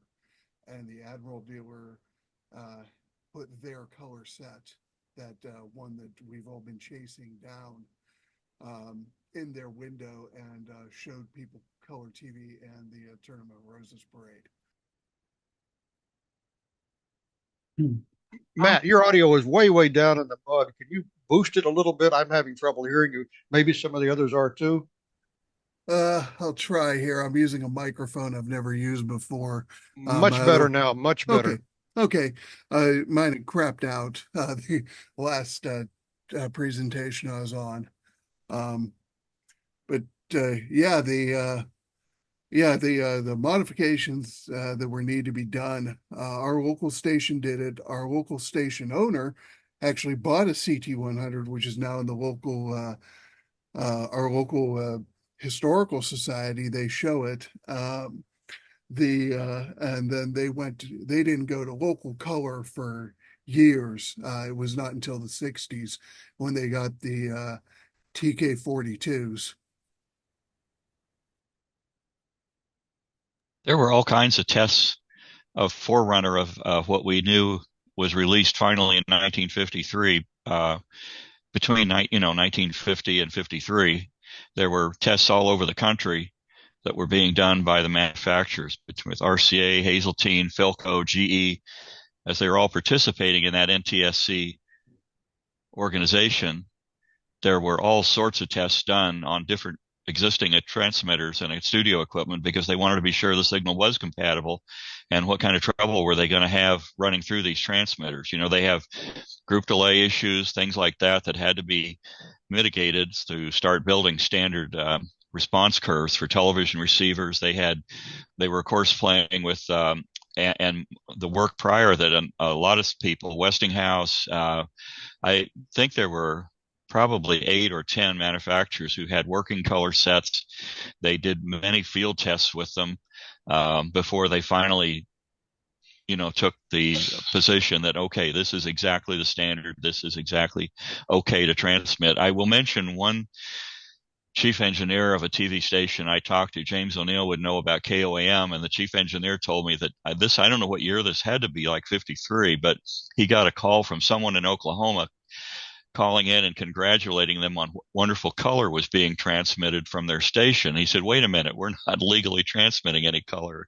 He didn't think so. He went in the back room and built a 358 trap to put in the video line from the AT&T network so he could kill the color that might be coming down the network because he was afraid he'd get in trouble. So at any rate, but no, there were lots of final transmissions, and they had to, because they had to know this is going to work. Yeah, this is parallel to a story told me by the late John Battison, the fellow who started the Society of Broadcast Engineers. At one point in time, he had a fledgling TV station in Carlsbad, New Mexico. I love the call sign KAVE, but be that as it may, it was a Dumont station. He bought a really cheap equipment package. John told me I was doing this on a shoestring. And obviously, we didn't have a color monitor. And they were a CBS affiliate. And he said, one night I got a call from a viewer congratulating us on running Red Skelton in color. And said, I didn't know the transmitter would pass color. Well, it seems the person had won this color television set in some contest and had it for several weeks or months. And this was the first time the color lit up there from John's station, KAV. And John said, I was just totally ignorant that the transmitter could even pass color because we had no way to monitor it whatsoever here at the station. So I'm sure that was not an isolated case, as you mentioned there, with KOAM TV in Pittsburgh. Yes, they didn't have a color monitor. Only they might have been able to, if they had put the put the scope in wideband, which they didn't normally do, they would have maybe seen burst on the signal, but they weren't looking for it. They had no idea it was going to be there. I have another question for the group. My first chief engineer was a fellow by the name of John Wilner, and he worked for CBS during the time they were experimenting with different types of color methods. And he told me that he invented the Orbitron tube, which was a part of the CBS experiment. And I'm wondering if anyone has ever heard of that, the Orbitron tube. Well, John is a well-known engineer. I knew him at WBAL, and then he first engineer, the first chief engineer of New Jersey Public Broadcasting. I think what you're talking about is a anode pulsar, which is a technique he did for TTU 60s and 30s and the larger ones to save power, save money on energy. I think that is the culmination of that earlier work. Yes, yeah, I was a charter employee of New Jersey Public Broadcasting. I started there before we went on the air, and that's where I worked. Yeah. Well, I did the new building in Trenton. I designed it, and yeah, did the whole thing. Well, you did a good job because it was an amazing TV station. Well, we had a great staff of people. We had George Hoover, general manager, and Larry Will as the transmitter engineer, Yep. and John was the retired chief engineer of the station.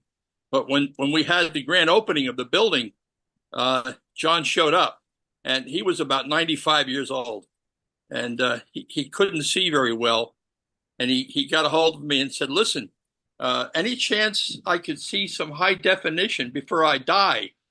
So we took him over to Sarnoff Labs and let him watch a demonstration over there, and I think that really made his day.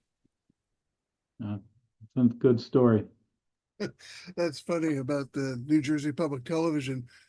One of the machines I just got in at work and am using has New Jersey Public Television asset tags in the back of it, BVH 1100A. Yeah, those are the last machines that the last reel-to-reel machines that they bought. I've got the last TR-70B that they had sitting in my shop. I just pulled it out of a trailer. What's a TR-70? It's a quad, an RCA quadruplex machine. Yeah, the station was 100% RCA from the film chain to the transmitter. Everything was RCA. Even the audio board, the video mixer, the entire building was RCA. Yeah, that's right. Yeah. And I think it was James, I think you had mentioned, or maybe it was George, I can't remember at the moment, had mentioned the later RCA method for analog HD TV broadcasting that was going to be compatible with NTSC, or at least ride along with NTSC. I've actually seen a YouTube video of those tests being performed where they actually commandeered WNBC at noon one day in 1989, and they ran the tests to broadcast the HD running from a Sony analog HD 1-inch machine.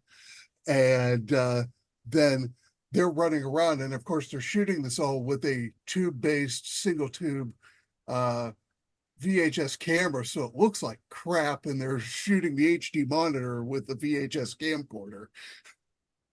But and apparently the test did work because they had an NTSC set there, and it wasn't causing any interference that was visible, at least in that video.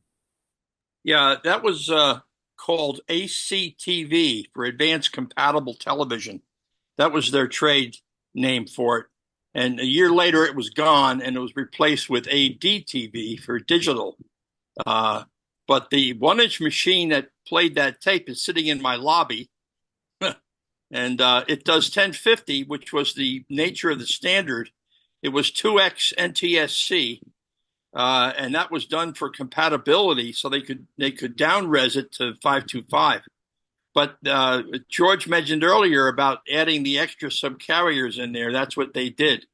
That used a second subcarrier, and it used the Fuki-Nuki holes in the spectrum, which they filled with more energy. And that's how they got the extra bandwidth on the system.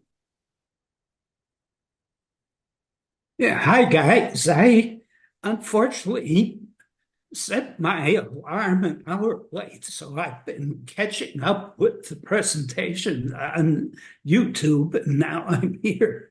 And I wanted to add some points of interest. When Zenith developed a VSB system, they played interleaving tricks to reduce the adjacent channel and co-channel interference from the digital carrier. Because ATSC 1.0 has a pilot carrier that's off to one side of the NTSC channel, but NTSC sets are, maybe I should say, were not completely blind to it. And during the test process, Zenith made a mistake, and in their countdown, and had the pilot carrier set to a non-interleaved frequency, and there was a big discussion in the Grand Alliance and the test center to determine whether they would be allowed to change it and complete the test, which eventually was decided to do. But it was almost a big stumble.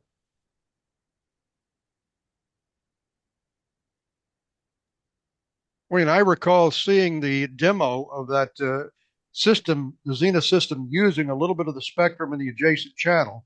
Of course, the rationale was you would not assign an adjacent channel or adjacent channel to any given market. And you could steal a little bit of that spectrum up into the channel or down below the channel and put your high resolution, your high definition information there. I believe that was a 1990 NAB show in Atlanta where I saw that demonstrated, and it worked quite well. Yeah, that was a hybrid system that had it used digital for the low video frequency content, which would have been the major interferer in a totally analog system. So the low frequency video part of the video was digital, and the high frequency part was analog.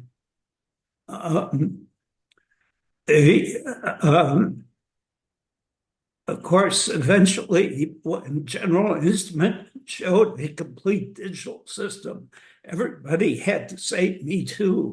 And actual television history right here. This is just phenomenal. Yeah, and the broadcast. This what preceded the color TV show. So therefore, this is the first thing that was ever seen on TV in color ever. 1953. This is it right here. That's the first color thing on TV. Hey, Mike, can you mute yourself there?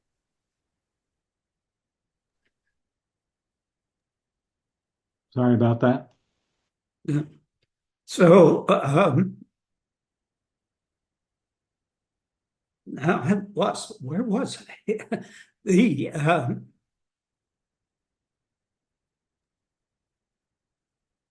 General Instrument digital. Oh yeah, yeah, and of course, Zenith had paired up with AT&T and was working on an all-digital system in the background, which wasn't publicly known. So soon after General Instrument announced, Zenith and AT&T were able to announce as well.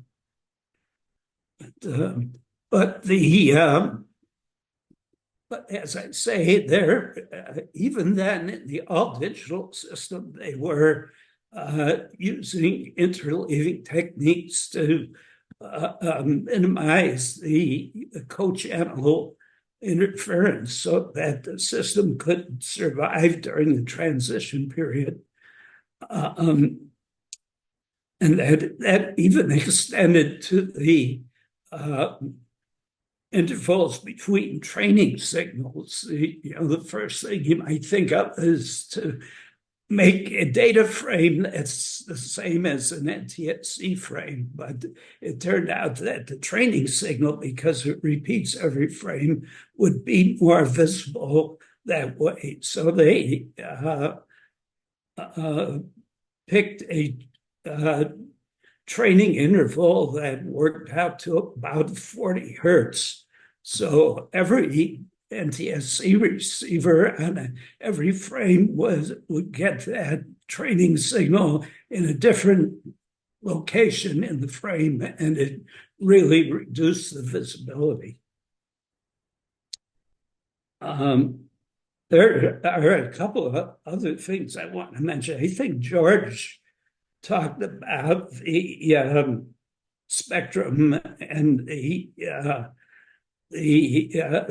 hypothetical blank spots that the color subcarrier fits into, and that it really doesn't work all that cleanly if the picture is moving. And you actually can think of it in a spatial context. In the picture, the subcarrier pattern is like a egg crate. It's alternating phase from line to line, so the dot pattern does not line up vertically. And but if you're watching a color program on a black and white set and some object moves at just the right way, rate, left or right or up or down, to match the position of the color dots on that next line, the next frame, and so forth, suddenly the dots become more visible to the eye. But it still was not objectionable to the point where NTSC said, wait, we need another fix. But this came back to bite the color receivers in the opposite direction, because you have the same effect of the monochrome content causing cross color in the chroma channel. And so the prime example that always drove everybody crazy is Johnny Carson's plaid sport coats.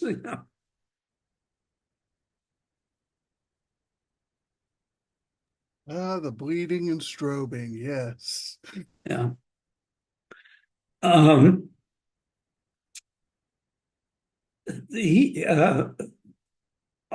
of that cross color stuff can be analyzed as a three-dimensional spectrum of horizontal frequencies, vertical frequencies, and temporal frequencies.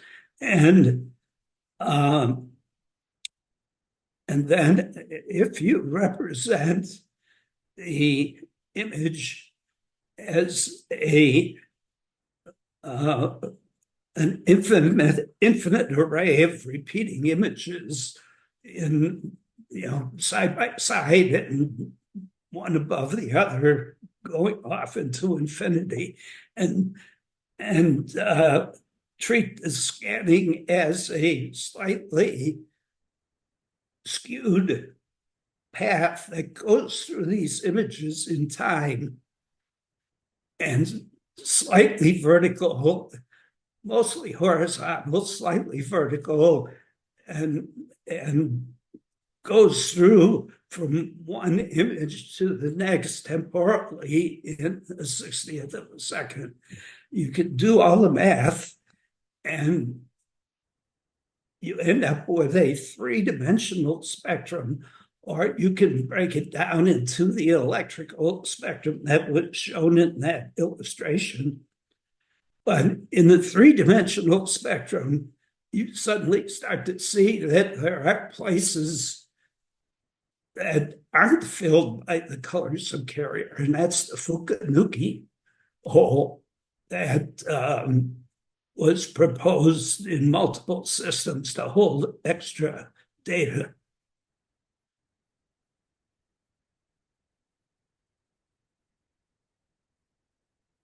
One other thing that comes to mind, I don't know if anybody mentioned the full numerology of the rate change. The rate change is exactly 1,000 over 1,001 from the NTSC monochrome to NTSC color. And if you go through the whole process of breaking that down to an integer and a fractional part, the nominal color subcarrier is 3579545 and 5/11 hertz. And that 5/11 makes a repeating decimal, so it's 0.45454545 hertz, which was only academic until people started synchronizing to atomic clocks or the GPS system, where the original NTSC spec said the color subcarrier had a tolerance on it of a few hertz. I forget, is it 10 hertz or something? And of course, everything today is accurate to where it won't slip a cycle for centuries. And that is also what allowed interference from a digital into analog to be reduced to a minimum by going to precision offset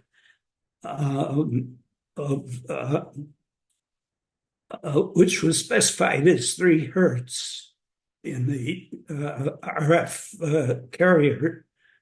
But actually, because everybody went to GPS related frequencies standards, it was much closer, but again, it's back to being an academic exercise because analog has gone away.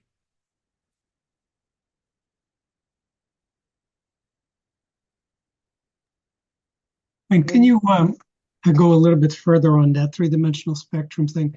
So the fundamental reason that works is because the information is being gathered over multiple frames, correct? Not unlike the original limitation, which is essentially memory-free. Basically the eyeball was the main memory device.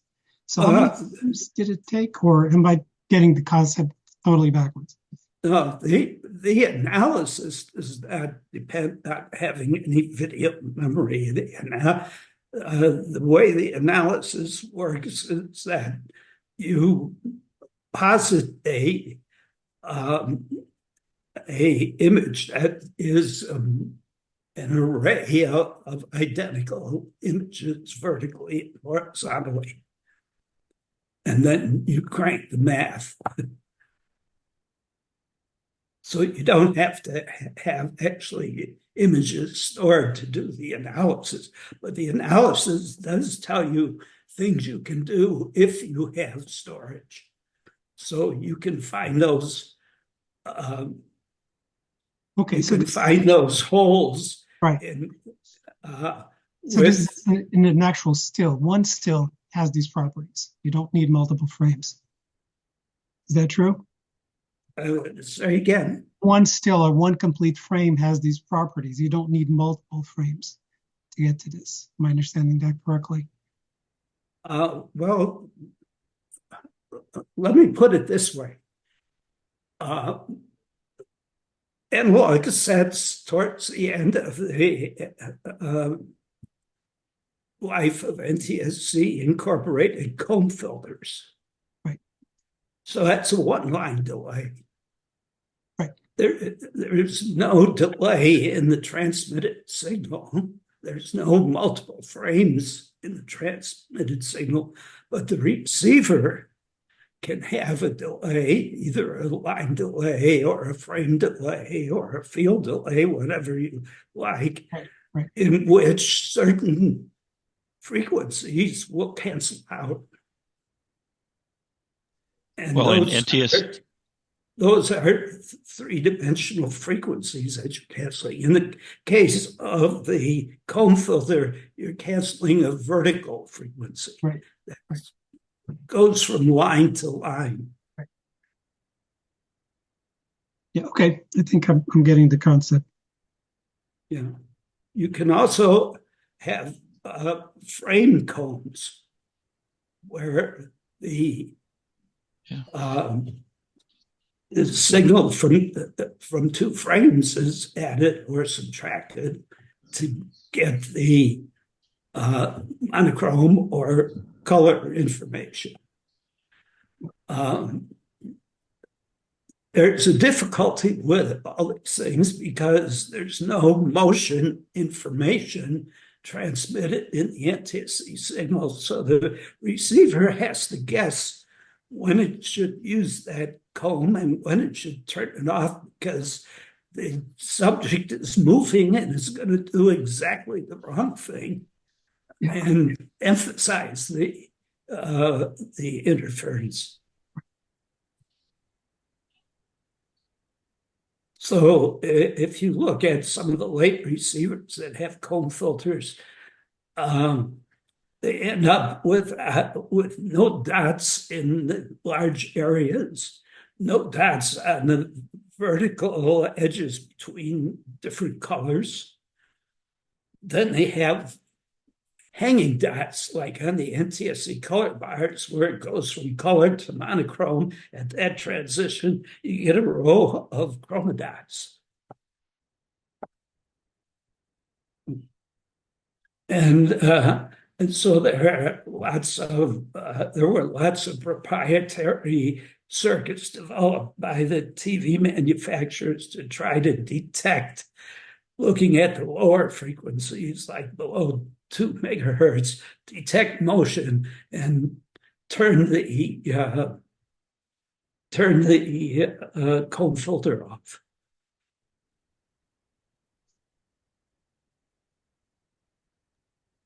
And you get even more interesting filters when you get, I have at work, we use Letch DPS processors, and their comb filters you can select to do either Y or C or both, and they can be either adaptive or fixed 3D. And then you can adjust the amount of temporal area that you're expanding into, but it effectively looks like it slows down the frame rate as an effect of that. But you can get some really good results with it, even on off of a 3/4 inch.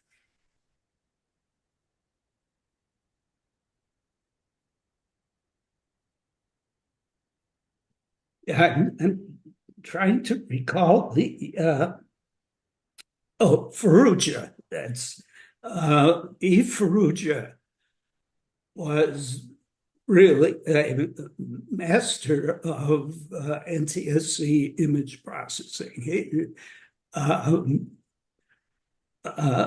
He got results that had us scratching our heads. It seemed like, how the heck does he do that? You know, he got very, very clean, decoded NTSC Yeah, and even what was used to record, because Hi8 uses some of their processing, at least in the Sony decks, and it's impressive what you can get off of 8 millimeters of videotape, running at a relatively slow speed.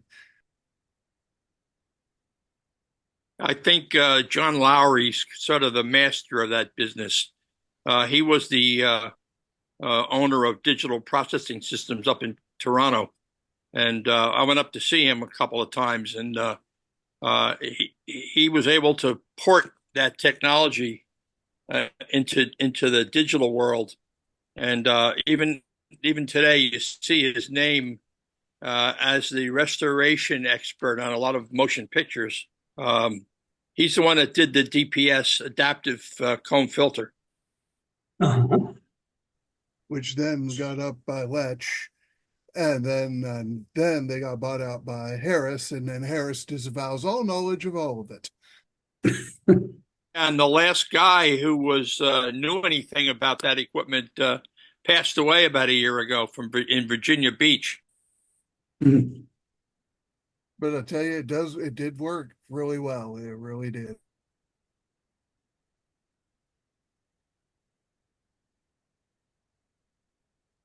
Now, Wayne, with the HD stuff that Zenith was doing, what field was that 720p that they were using, or what was that? Well, when we went to all digital with AT&T, and we went to 720p. We had originally made some proposals to use 3 times the NTSC line rate and have a 787.5 progressive, which seems strange because it's not a nice repeating field size. It's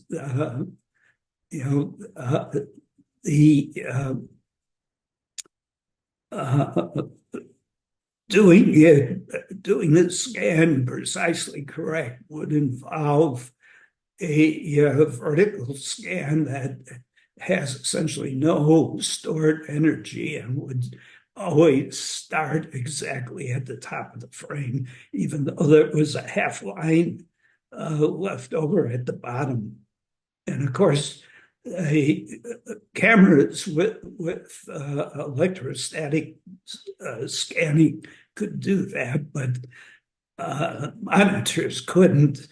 But it turned out that the line structure was totally invisible anyway, and you couldn't tell that if it was jumping up and down by a quarter of a line spacing.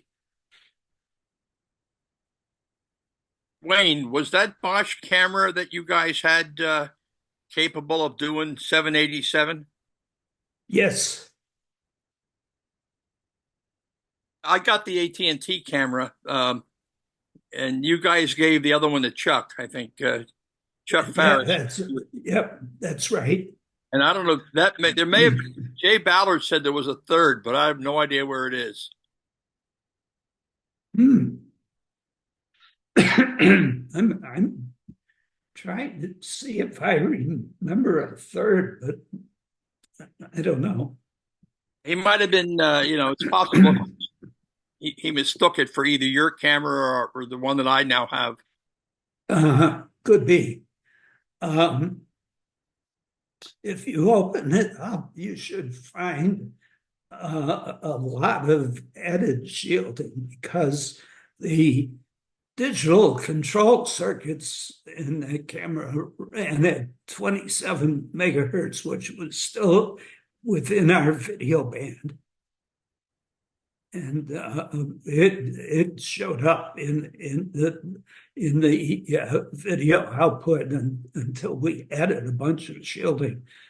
And the problem we had then with all that extra shielding is it became a bit of an oven. And we would get a cheap clip-on fan from Walgreens and clip it to the deflection circuit side of the camera head, which BTS didn't like when we were in public. They didn't like it looking like their camera had a heat problem. And their basic design didn't, but we messed it up with the extra shielding. I remember about the camera was that it really ate up the lights. Boy, it needed some very intense amount of illumination. Oh, yeah, absolutely. And,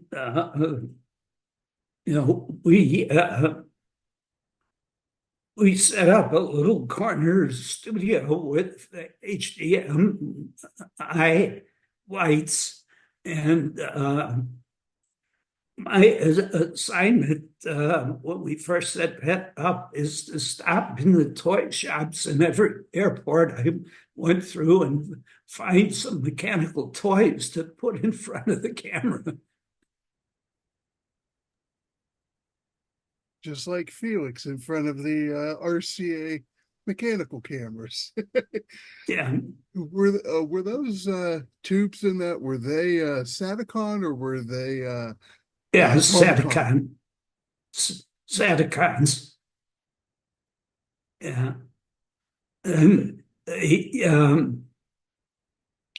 Satacons had a positive image burn-in of a few percent, and it would go away after you change the scene slowly, but it would go away.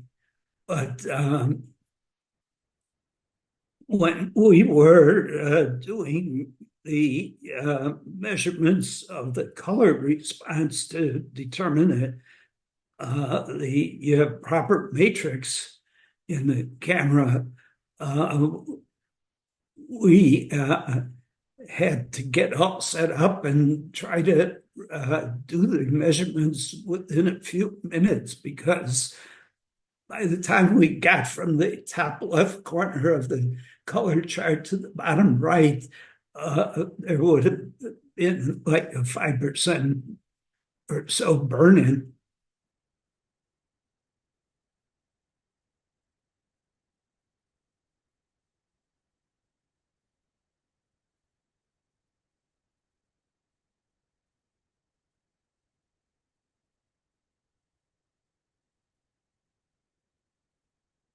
I think some of the problems with the cameras needing a lot of light is because the cameras had improved so much in terms of dynamic range. So you had a difference in lag between the highlights and the shadows. And because you could see pretty far into the shadows, it became a problem of where do you set the bias light to get the midtones with least lag or the shadows. And you just had to compromise.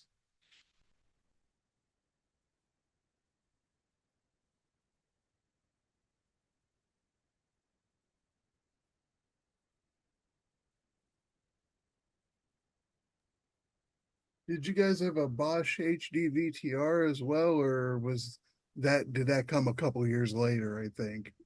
Yeah, no, we had You mean the G6 machine? pardon? Bosch had a machine that they were in partnership with Toshiba, was standardized as D6. Grass Valley was selling them for a while, and they called it the Voodoo. I got one of those at work. Yeah. No, I was being like one of their Bosch HD open reel. The analog machine? Analog machines, yeah. Yeah, there's a collector in Italy that has one of those. but it doesn't work. Yeah, I'm trying to remember what we did for the early demonstrations. Of course, when we went to the all digital system, then it was Sony recorders and Charlie Rhodes format converter.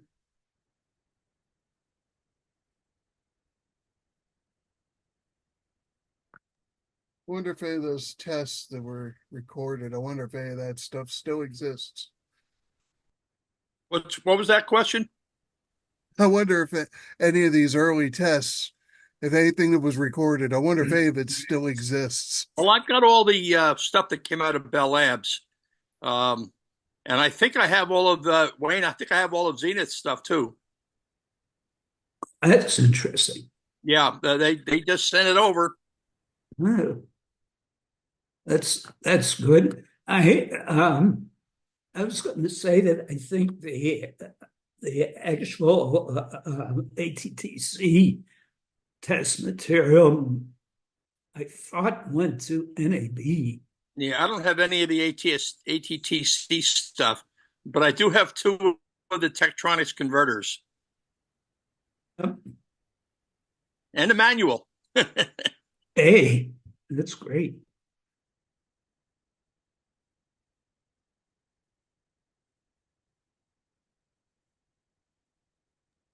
John, I'll ask you, since if anyone has it, it would be you. You do have one of the Sony HDD 1000s. Well, I've got about 3 or 4 of them. Working? I've got one that works. The other ones I don't think I've turned on in a while, but they worked at one point. 2 of them are from NHK. One of them was at Belcor, and the 4th one was one of the ACTV machines. Cool. And is there a way to capture that as something, modern now? Oh yeah, well I can capture it using an AJA Kona box and stick it on a file. I was gonna say the Kona will take that. Okay. Well, I convert it to digital first. Yeah.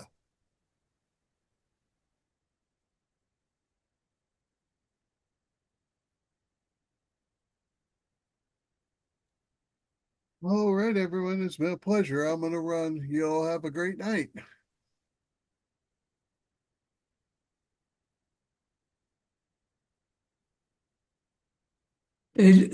Somebody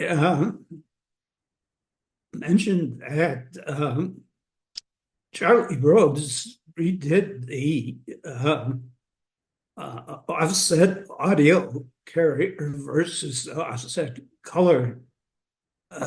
Redid those tests, and if I heard it right when skipping through the presentation, he verified that it was a problem with the sound beats. Is that correct?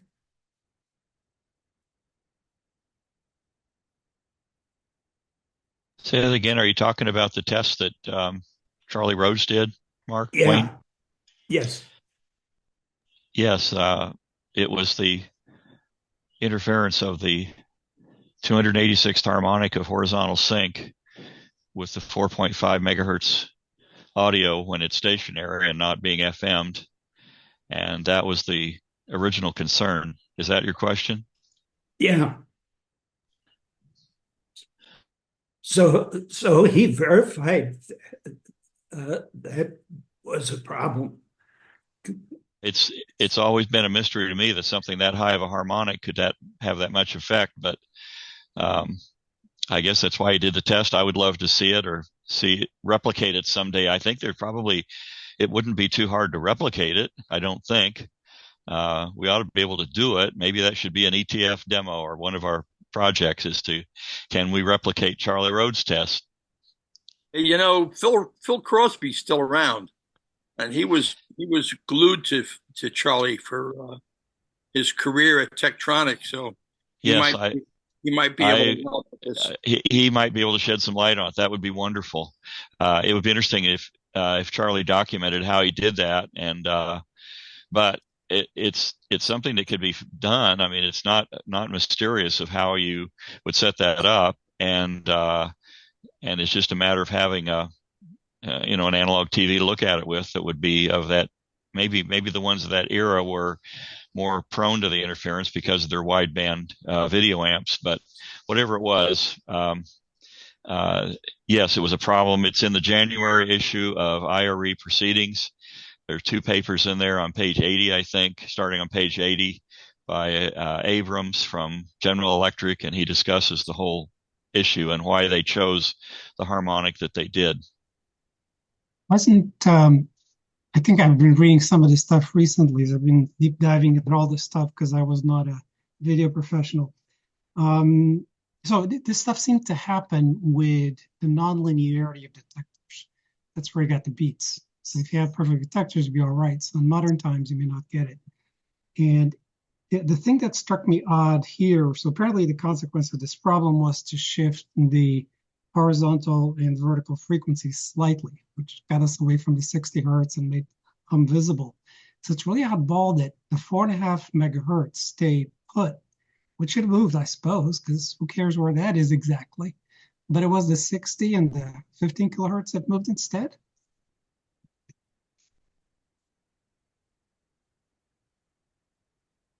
Muted. Think you're muted. George, you're muted.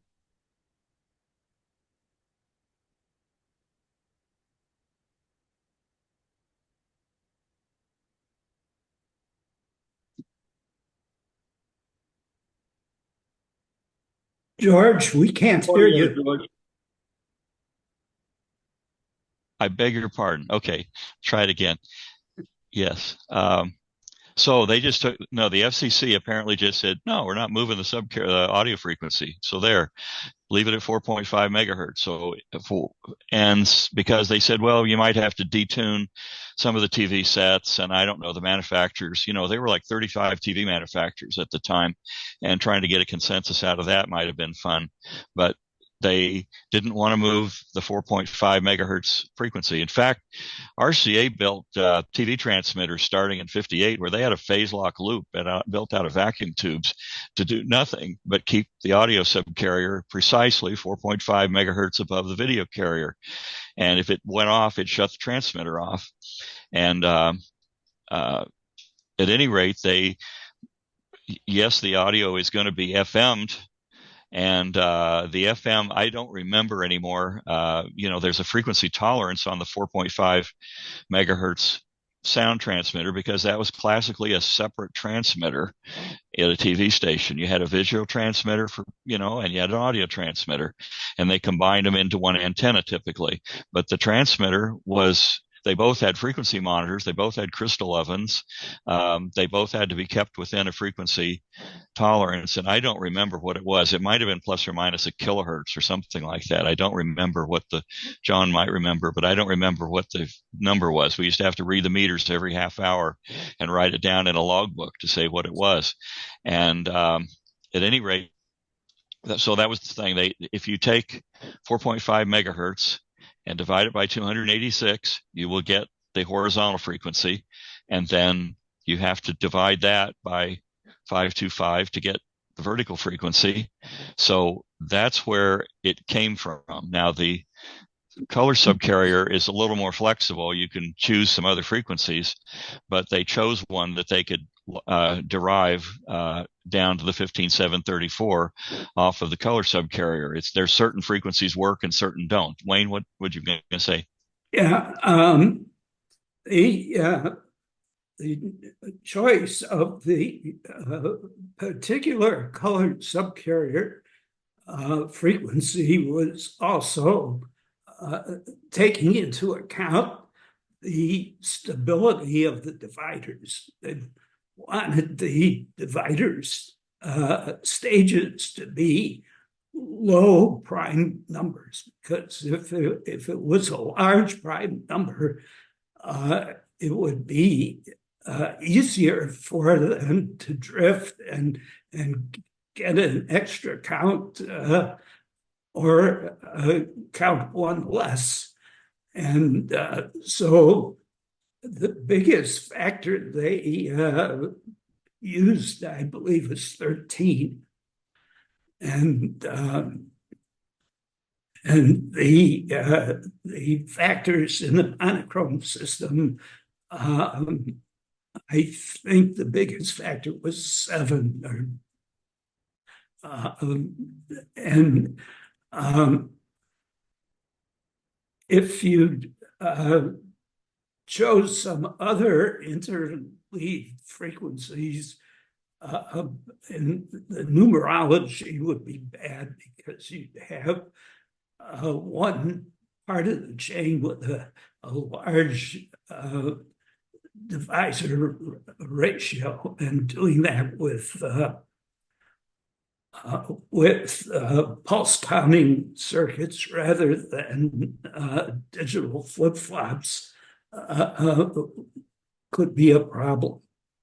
Yes, I agree totally. There were, like on the TG1, there's that certain divisor frequency that RCA used and everybody used. And I think that was actually RCA licensed that counter sequence, like in the TG1, to a lot of people. Dumont used a slightly different counter chain than RCA, but most everybody else, Dage and all kinds of people, you see that same count sequence that was in a TG1 show up, because I think you said it might be the highest count is 7. And those were pulse counters and stair-step counters, and they're actually in a TG1 pretty doggone stable. I mean, you turn the knob around and you count the number of dots on a little oscilloscope tube, and it's actually quite stable once you get them cranked into position. And so on the color subcarrier, James had it in the picture there. I don't remember what the highest count was, but and I don't remember if those are stair-step counters or not. I've got the diagram here, but at any rate, even worse, when they built the color subcarrier corrector for the TRT1 videotape machine, they multiplied subcarrier up to like 23 megahertz or something like that. And then counted it back and then multiplied it back down. They had a lot of up and downs, and they were odd multiples because it said in their rationale for the design, they were trying to avoid harmonics of 3.58 cropping up in those tuned circuits of the color corrector for a TRT1. And so it has some really wacky frequencies. You wondered how they figured that one out. But in any event, they did, and it would, you could manage it without using digital circuitry. Yeah. Another way to look at the sound and chroma problem is the beat frequency, and I think that's what they were really seeing is there's enough nonlinearity in the set in the receiver to get that 900 kilohertz beat to be visible. And in regards to, do we change the sound carrier or do we change the color carrier and scanning rates?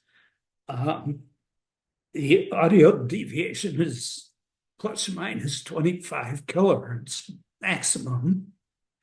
And that 1,000 over 1,001 shift would be 4,500 hertz, 4.5 kilohertz out of a 25 kilohertz deviation. So that's, a significant mistuning of the sound detector.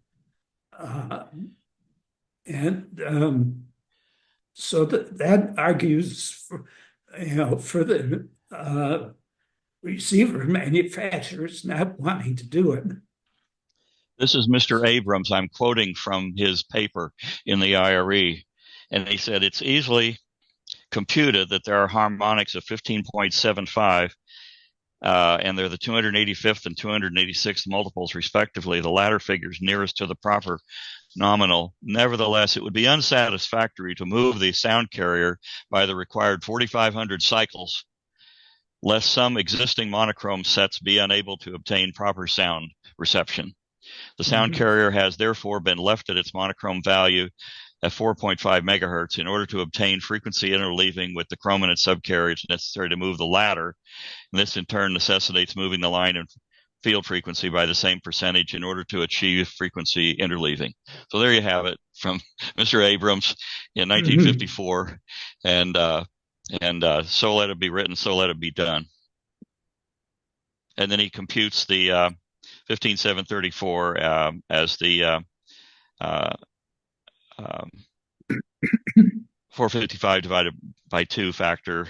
And anyway, it's there. And then there's a second paper where he does go through the whole interleaving business in another paper. But yeah, they probably could have. You would think that they could have not fudged the frequency, but they chose to do so because at the time, who cares? What's a videotape machine? There's no such worries. Yeah, George, all it would have taken was RCA Service Company to roll a couple of trucks and go out and tweak the cans in those receivers to solve all these problems. You would think that it wouldn't be that critical, as Wayne was saying. It's that's got to be in the margin of error on tuning up a 4.5 megahertz discriminator in the day, right? Absolutely. That's not far.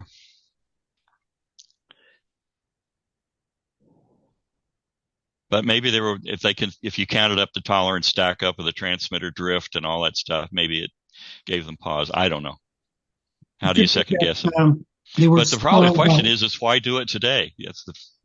It could be that they were spoiled with a 4.5 megahertz signal. If this was in the FM context, getting something that was stable at the 5 kilohertz would have been the deluxe model in the FM band for discriminator to stay put. But in the TV context, where the base frequency is 4.5 megahertz, you can actually get much better. So I don't want to give that up. The bureaucratic answer would be leave it alone, right? Yep. Yeah, I expect there was some politics involved in that. I'm sure there was.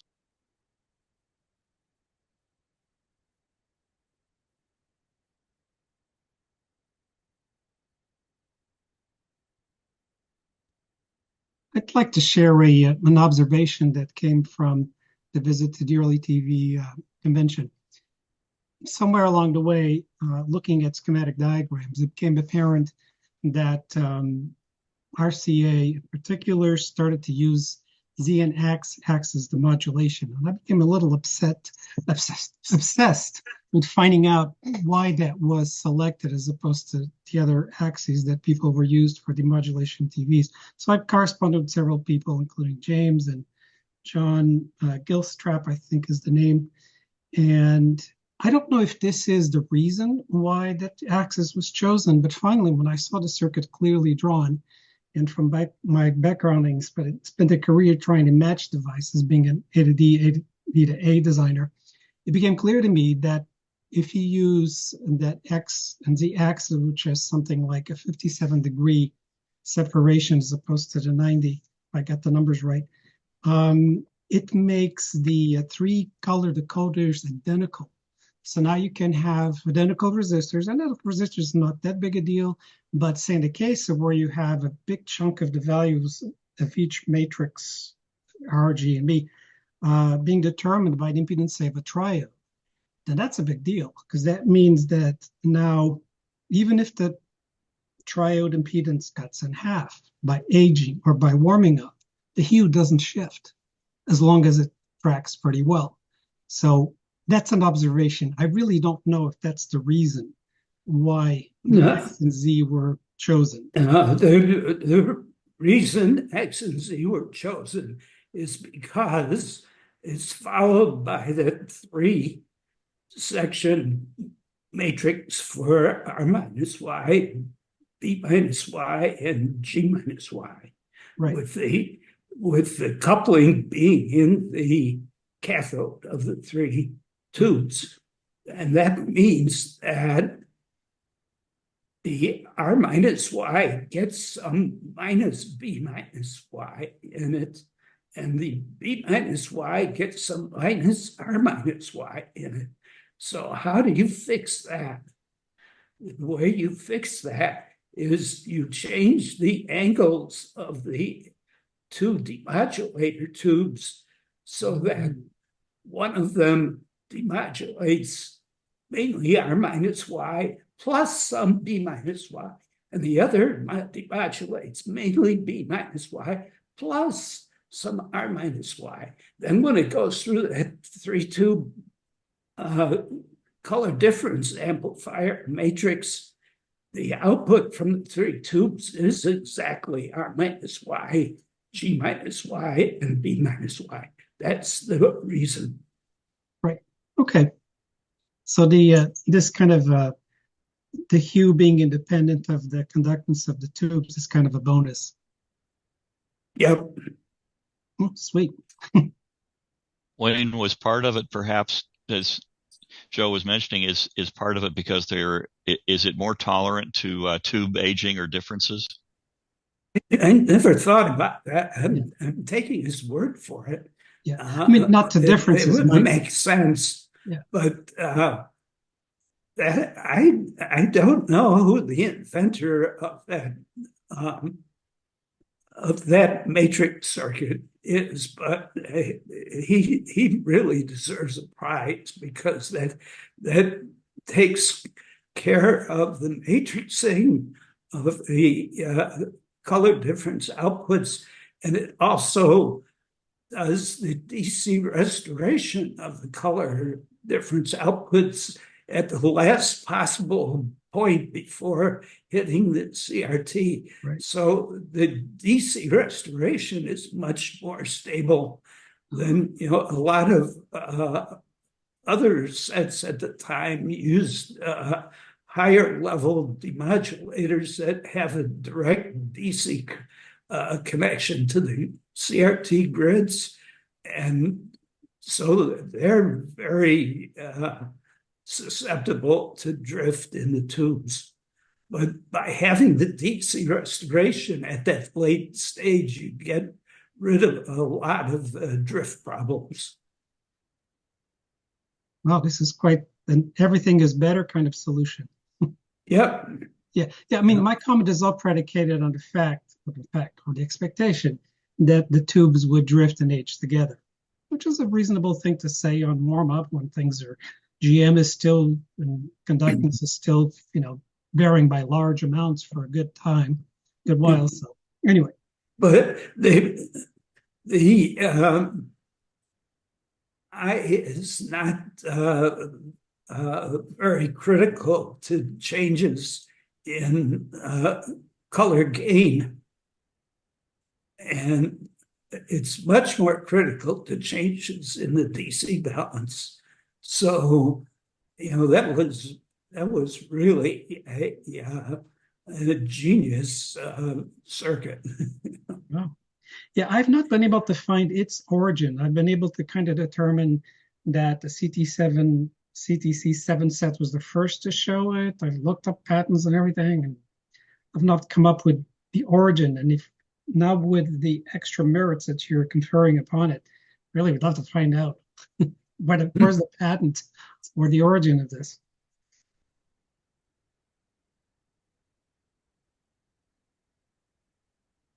When you look at the tube receivers, you often find that some of the DC component in the color difference outputs is suppressed. There would typically be a parallel RC network that reduces the DC gain, and I don't know if that's intended to reduce drift in the tracking over time as the tubes age. I find it very annoying when I look at the CTC5 or CTC7. What it does is if the image is predominantly one color, it decreases the saturation. Yeah. And if if you put it on a full screen red, green, or blue test pattern, you'll end up getting kind of a tomato soup red and a paler green and a paler blue. So these are DC recovery issues, right? Well, it's the DC is there, except for that circuit that deliberately throws it away. And the only reason I can think of doing that is to reduce tube drift effects. It's kind of like what later transistor sets did with automatic color circuits, when a cable came along and the color was grossly different from channel to channel. You put a push button on the set that tries to make everything brown or flesh tone. So the skin tones will tend to be correct all the time, while the overall rendition gets screwed.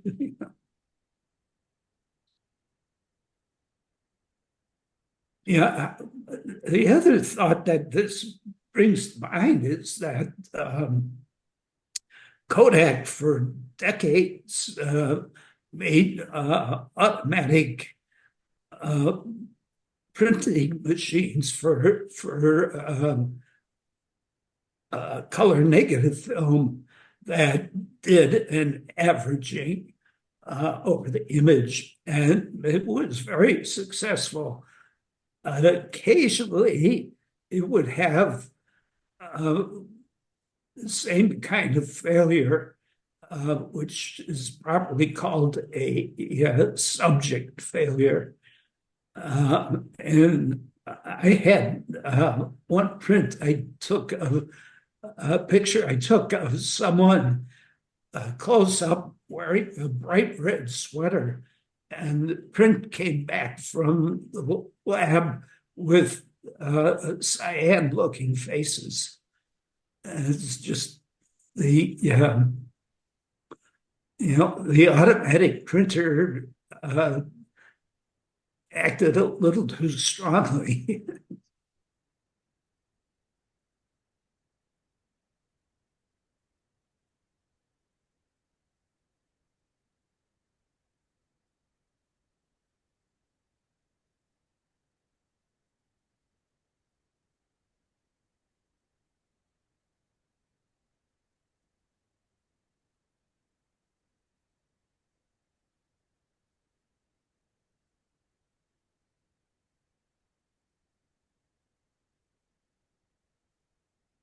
I could add one more little topic. I've been playing with my Pilot TV37 recently. I just got it dusted off because of a bit of correspondence, and I've always been fascinated by its DC recovery circuit, which is very clever dual use of one pentode, where out of the plate is the zinc separation, and out of the cathode is a cathode follower, which does some DC recovery. And I noticed that with the original design values, it only recovered roughly 30% of the DC, which helped, but really wasn't enough. So I tweaked the values a little bit. So I lightened the load on the cathode follower from 20K to 40K, and I got a 50% recovery. Then after some fussing around trying to figure out where to get the other 50%, I basically found if I added a 1N34 diode in the cathode circuit, because this was DC recovery through a DC voltage applied to the grid, and the entire AC coupled video goes to the cathode. So we put a kind of classic classically located diode in parallel with a resistor that's the load of the cathode, then that one happens to be luckily about 50% efficient. So now I have a TV37 with 100% DC recovery, and it's much nicer to watch, even in green, because I have the green tube on because the black and white is put away.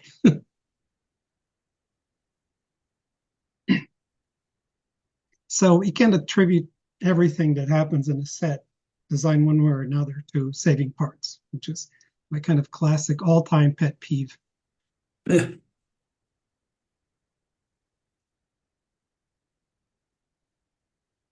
Was this method of DC recovery kind of unique to the TV37? I mean, using the grid path for DC recovery, so it has a DC signal only, and the cathode path as the video path. Was this unique to it, or other sets used it?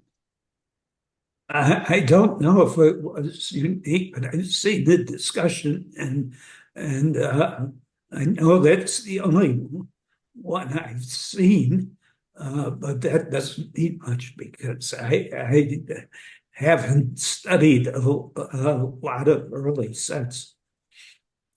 But yeah, the idea of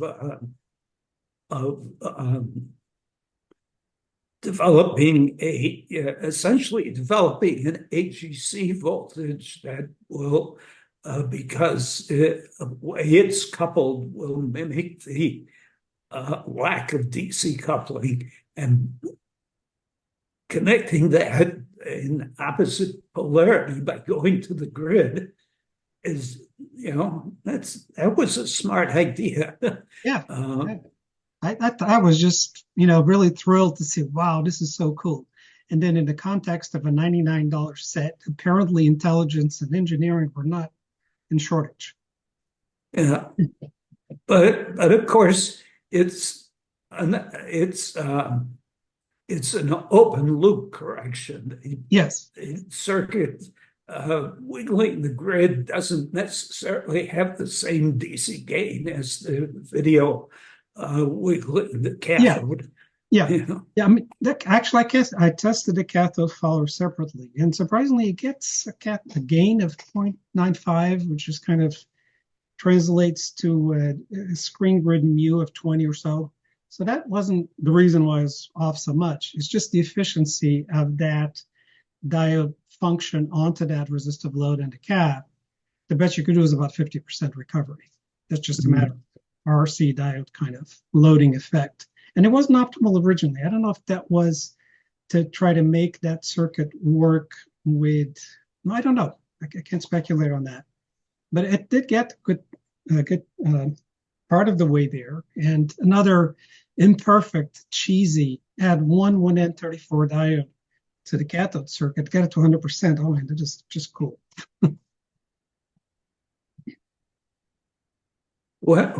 What diode did you say you added? 1N34, which has about a 55, 60 volt breakdown, and the peak to peak swing at the cathode was 40 volts. So, oh, okay. Better way with it. Yeah, that makes sense. And I was going to say, did they have diodes available with enough breakdown? But one of the things that did to kind of stay period appropriate, it's the same diode that's in the detector, so it's not as so all I have to do virtually is walk into the TV37 parts room and just get an extra, or add a 1N34 diode to the bill of materials, just increase the count. So it could have been done.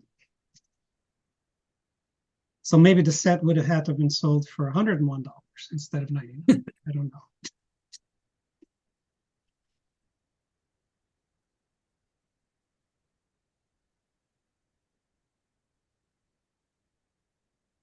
While we're on technical topics, it seems that IF strips are more or less universally designed as stagger tuned.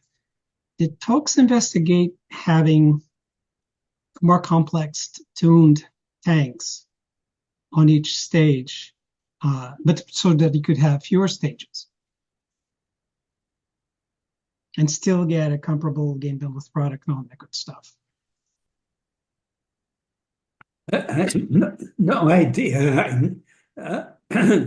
Never got anywhere near designing IFs or tuners, and some of that always seemed like black magic to me. Yeah.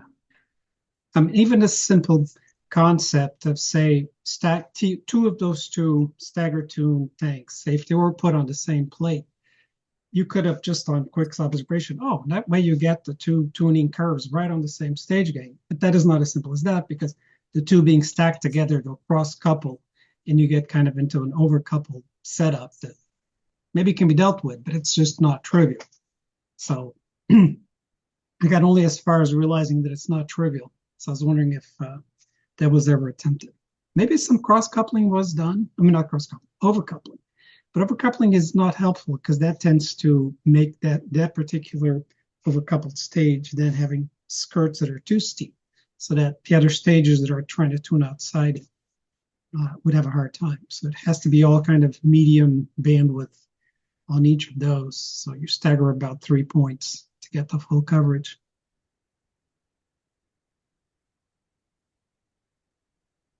Yeah. No, that's outside my wheelhouse, I would say. One thing I do know about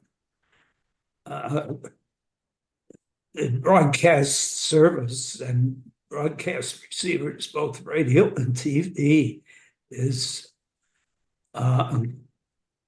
until transistors and especially ICs came along, there was a huge penalty for putting technology in the receiver versus just cranking up the transmitter power. Yeah, that brings to another question. Why was the delay that's required of the luminance channel to make it line up with the decoded color, why is that put in the sets instead of at the transmitter? The typical, I don't know. Because both the chroma image and the luminance image have to fit in the same time frame, line frame between things. If you did the delay somewhere in the transmitter, and you would either have to have chroma in the trailing edge of the blanket interval or luminance in the leading edge of the blanket. I mean, isn't the luminance part available separately for delay at the transmitter? Separate from all the but the point is they have to fit between this blanking periods. You can't move the luminance arbitrarily in time because you'll be moving it into the blanking interval on the right side of the picture. I'd have to move it that much that it would get into the sync? Well, yeah, a microsecond. Yeah. And on the left side of the picture, you would have you would have one edge of the picture with no color, and the other side with no luminance. Okay, all right, that's a reasonable explanation. Oh yeah, they did have to worry about group delay problems. Yeah, and but so that's after the signal is already put together with them simultaneous. Yeah, at the transmitter, they had correctors for the transmitter and correctors for the receiver, so they didn't have to put group delay correction in hundreds of millions of television receivers. They pre-distorted it at the transmitter. That's right, and that's part of the FCC NTSC spec. Yeah, and unfortunately, that was another mistake. They got ahead of themselves because, except for the very first receivers, no IF was ever built with that response. receivers went to haystack IF response, and instead of absolutely flat and then 4.5 bang, you know. So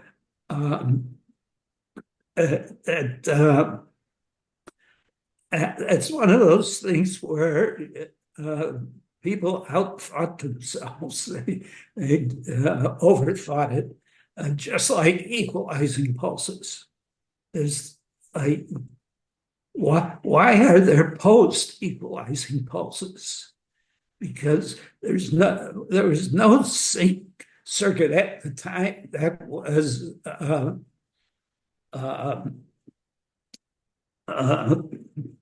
what's the right word?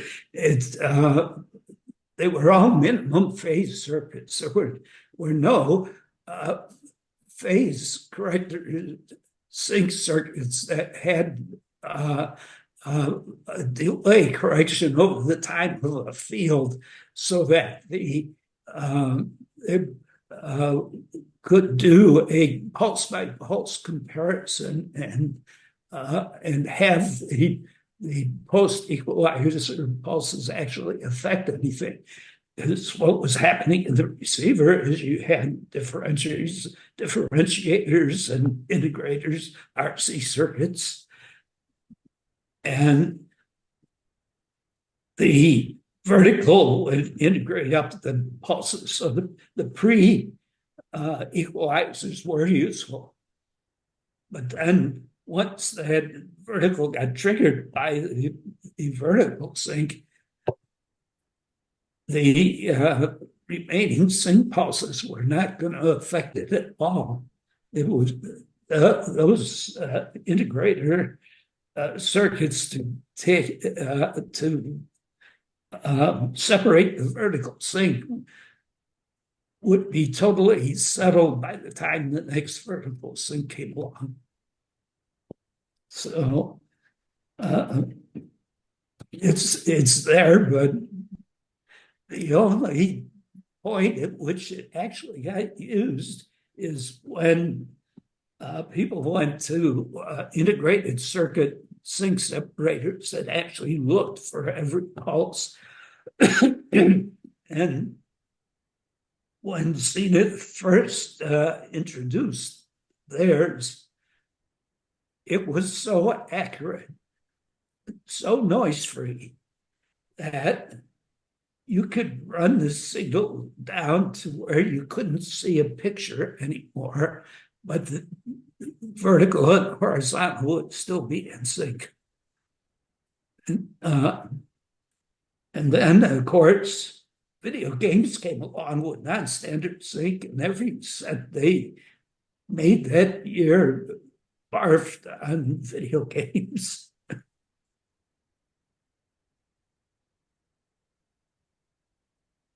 Remember a color TV that I had that always had a distortion in the horizontal deflection, kind of a wavy, like tilting to the side or left with VCR reproduction.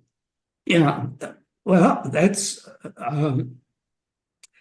because one of the ways of reducing the sync jitter with noise is to slow down the horizontal loop, Right. reduce its AFC bandwidth. And as long as the sync was, broadcast quality counted down from horizontal to vertical, it was just fine. And then along came VCRs, which could have up to a half-line jump in the horizontal sync phase when the head switched. Not only that, John would agree, I think, can't chime in, but as the head's spinning around at that loop, depending on the tape tension, the frequency is either going increasing or decreasing, depending on the tension on the tape and the stretch between the tape that was recorded and the tape that's playing back. So you have this ramp function so that when it gets off the edge of one head and it switches to the next head, there's a big discontinuity in the horizontal frequency. Now, TV sets for years had a fairly slow automatic frequency control time constant on the horizontal oscillator. And then VCRs came along and you got this flag waving terribly because the AFC was trying to compensate for the shift in horizontal frequency. We never had it if you're just watching TV off a station, but the VCR has this increasing or decreasing function of frequency on every field. And so some monitors and things, they would have commercial stuff, they would have a fast slow switch on the horizontal AFC. I don't think any home people did that, but the broadcast monitors like Conrack, some of them had a switch on them where you could speed up the horizontal AFC lock time so that you didn't see that flag wave on a straight helical scan output. But the home receivers just changed their design. Same way with the color, like off of a TRT1 or something. The big problem is the color's coming off the tape and it's jittering, and the burst is jittering. And the TV set at home or a TV monitor you hook up to it doesn't expect the burst to be jittering back and forth like that. It expects it to be stable line to line. And if you took out the time constant on the monitors, chroma AFC, burst AFC, it would probably slow down a lot of that jitter. I mean, that's what the tape machines, the VHSs and all, they have the same problem. I think is that right, John? Well, they had a variety of solutions for that. One of them was mod demod, where they would take the chroma and decode it back to R minus Y, B minus Y. Yeah, that was Ampex. Yeah, and then have a stable crystal and remodulate it back, and then mix it back into the luminance. But of course, at that point, you don't have interlaced color anymore. Well, so the whole business of the line visibility of the chroma is gone, and you could see it on those things. But one of the things that happened was the Japanese manufacturers of television sets, who were also making those VCRs, started producing the TVs around 71, 72. When the U-matic came out, they started producing those with fast AFCs, and they never had the problem. And the horizontal AFC. Yeah. That I think hurt some of the American manufacturers, because all of those Japanese sets would work well with VC. Yeah, good point. Yeah, that was there were so many of those kinds of things that were the set was trying to be stable in the face of interference and all kinds of other things, but then you get these games and other things, or VCRs in particular, that were causing the horizontal frequency to jump around, and they weren't looking for that. They weren't expecting that. You should understand that broadcast grade tape reproduction, videotape reproduction was much better quality, so it didn't have these jumps. Well, the dirty secret is that the old tape machines like the VR1000 and the TRT1s, when they were first, they would record color from like 1958, and it was all direct color recording. The trouble was when you played it back, two things are going on. One, there's head to tape jitter. There's servo isn't super tight. It's tight enough, but there's a lot of horizontal jitter. And I think that they got away with it because the FCC spec said that the peak-to-peak jitter was like a microsecond or something like that. Okay, well, we keep it within a microsecond of jitter, and the horizontal AFCs and the TV sets are jittering, but it plays back tape. They had to stabilize the chroma though, because the TV sets at home couldn't tolerate burst jittering all over the place, and it jittered 30, 40 degrees at least. So they, as John said, one way was, and this was used in a lot of machines over the years, they would from the old what was the one the Sears Roebuck sold, the cassette tape that Sears had that was a bust. Cartravision used this. Ampex used it. IVC used it. Everybody, where John said they take chroma, they demodulate it with a jittering burst. They track burst as it's coming off the tape. Then they just feed it the R minus Y, B minus Y right into a modulator and run that with a stable crystal, and voila, you got stable chroma back again. So that was used in a lot of machines. RCA TRT1 didn't do it that way. They used a thing where they heterodyned the 358 up to about 20 some megahertz and ran it through a couple of phase shifter like 2.6 BE6 tubes. And if the phase was going one way, the other one pushed it the other way. And what happened was it would stabilize the chroma. They let as John pointed out, they let the luminance just jitter. It comes off the tape jittering, they pass it right out because it's black and white and it looks okay on a home set. What you had to fix was the chroma. And the same thing happens with U-matic, beta, VHS, all those, the same story. You let the chroma, you fix the chroma, and they did it in those by, I think in most cases, John, correct me if I'm wrong, I think they looked at horizontal sync to see which way it's moving, and whichever way it's moving, they moved the subcarrier, the other, moved it to compensate. They weren't really tracking burst every time. Yeah, there was a ton of solutions that were tried. Yeah, but when the digital machines came out, all these problems. Oh yeah, all those problems went away. But the old analog methods, it has to be something cheap, and so Beta, U-matic, all those used this method of trying to stabilize the chroma, but they can't do anything with the luminance. They don't have the money to do anything, and it's not necessary.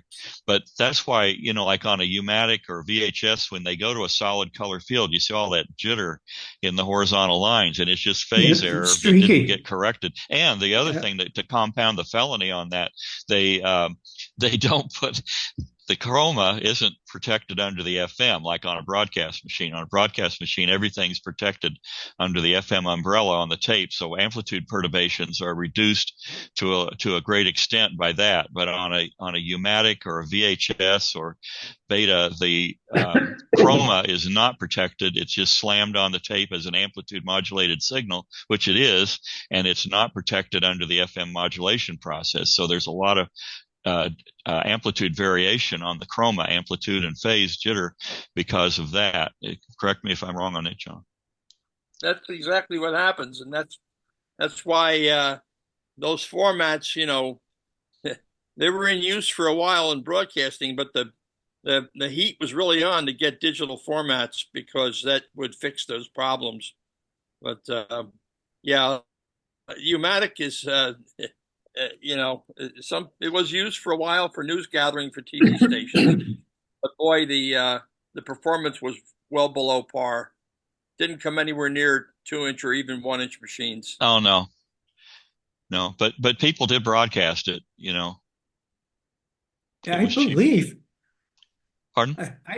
I believe the Beta and VHS both used heterodyne rather than a Demon Remon.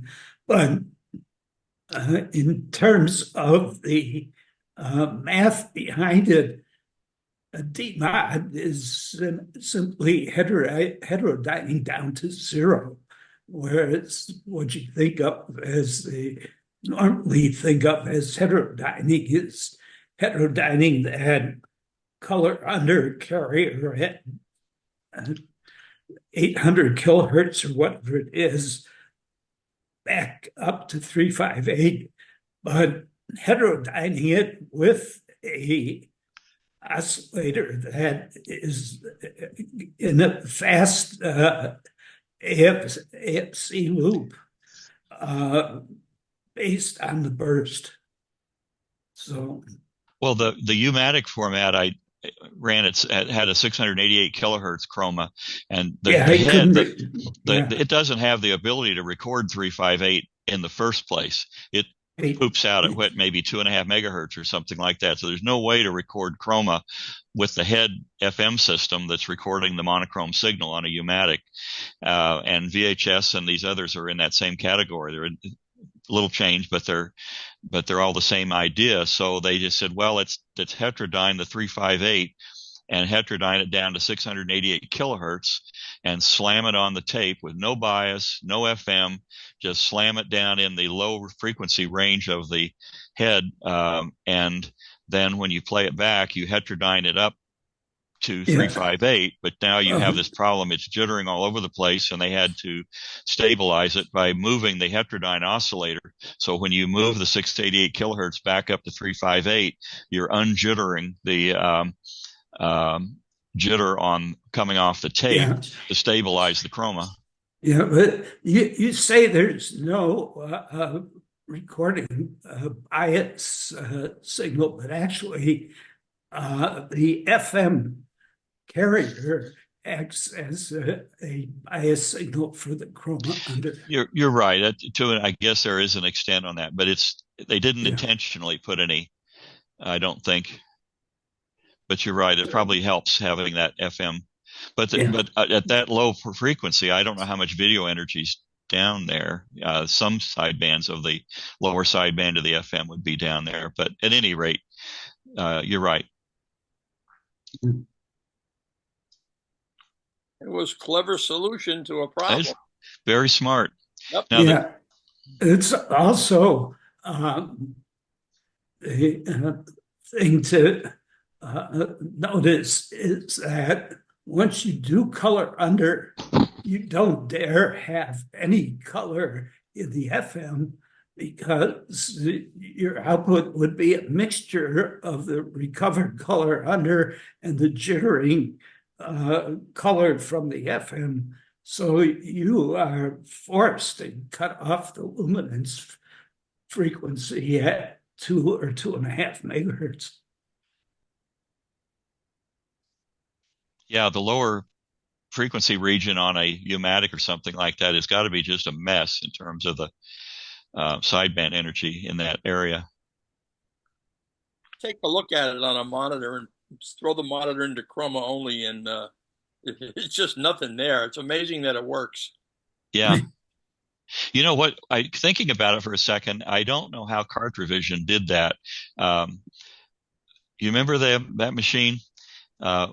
It was. I do. Away from that. You've seen it, and I know they used this demodulate, remodulate, but I don't think it was the color under system. And so I don't know. Could that machine have possibly recorded 358? I don't know. I don't think so. That was a good trick. Whatever CartRevision did, I don't know. I knew there was a guy in DC here who used to buy CartRevision when Sears dumped them. Wix Engineering in Chicago was building them, and when Wix closed that, or somebody did, they sold off all those CartRevision machines, and so this guy was buying the machines, ripping the color circuitry out of it, putting it in a bud box, and then selling it to people who did have the old Japanese reel-to-reel machines that did have the ability to play back some chroma, but they couldn't stabilize it. And so he would sell them this CartRevision electronics in a box and hook it up to their reel-to-reel machine and make some money. Yeah. CartRevision is there's a guy out in California named Rich Deal. Oh yeah. He used to work for IBC, and he's been doing a lot of work on those CartRevision machines. He knows. Oh, okay. He'd be the one to ask about how the color works. It's a good point. He's probably got the manuals and everything. Yeah. Oh, he does. Yeah. I just, I stay away from the half inches as small as I'm going to go. Well, it'd be interesting to get that information. But when we looked at the CartRevision at Motorola, the big concern was the skip field recording and playback, because it only recorded and played back one field out of 3. Uh-huh. And the humanity. Well, it looked okay, quote okay, if you home recorded live material, but if you recorded a film program, it was essentially recording 20 pictures a second, field pictures, not frames. But 20, and the film is 3.2 pulled down at 24, which means 4 times a second you would completely skip a frame. And Cartovision actually did demos to potential licensees to show how they could reduce this terrible problem, and it was terrible. For pre-recorded movies, they used a frame store and put in a blend of frames over a quarter of a second. So you would get a pure frame, and then as time went on, and you hit the quarter-second mark, you'd have a field made up from 2 movie frames. And this was the record process? Yeah. Yeah. And then the next recorded field would have a larger percentage of one frame and a smaller percentage of the preceding one. And so they would fade from a pure single frame to a double exposure back to a pure single frame 4 times a second. And they had a scene from The Graduate where he's going to enter a hotel lobby with a revolving door. And without this processing, you could not tell which way the door was revolving. But with the processing, it was acceptable. But it was quite a problem when the beat frequency between your recording rate and the source rate is 4 hertz. Well, thankfully they didn't use that. I guess. Yeah, right. Because somebody would be today trying to do a transfer off of those recordings onto something else people could watch, right? Yeah. And that would be the only copy they had. Somebody tried to, set up a little dubbing house with a standard telecine to dump onto a Cartovision tape. They'd find this stuff out real quick. Yeah.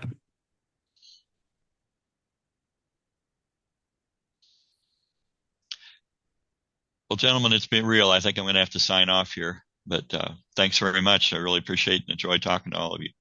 Yeah, I'm going to go back and look at YouTube so I can see the presentations without skipping through rapidly to catch up. Good night, guys. Good night. Good Thanks. night. Good night.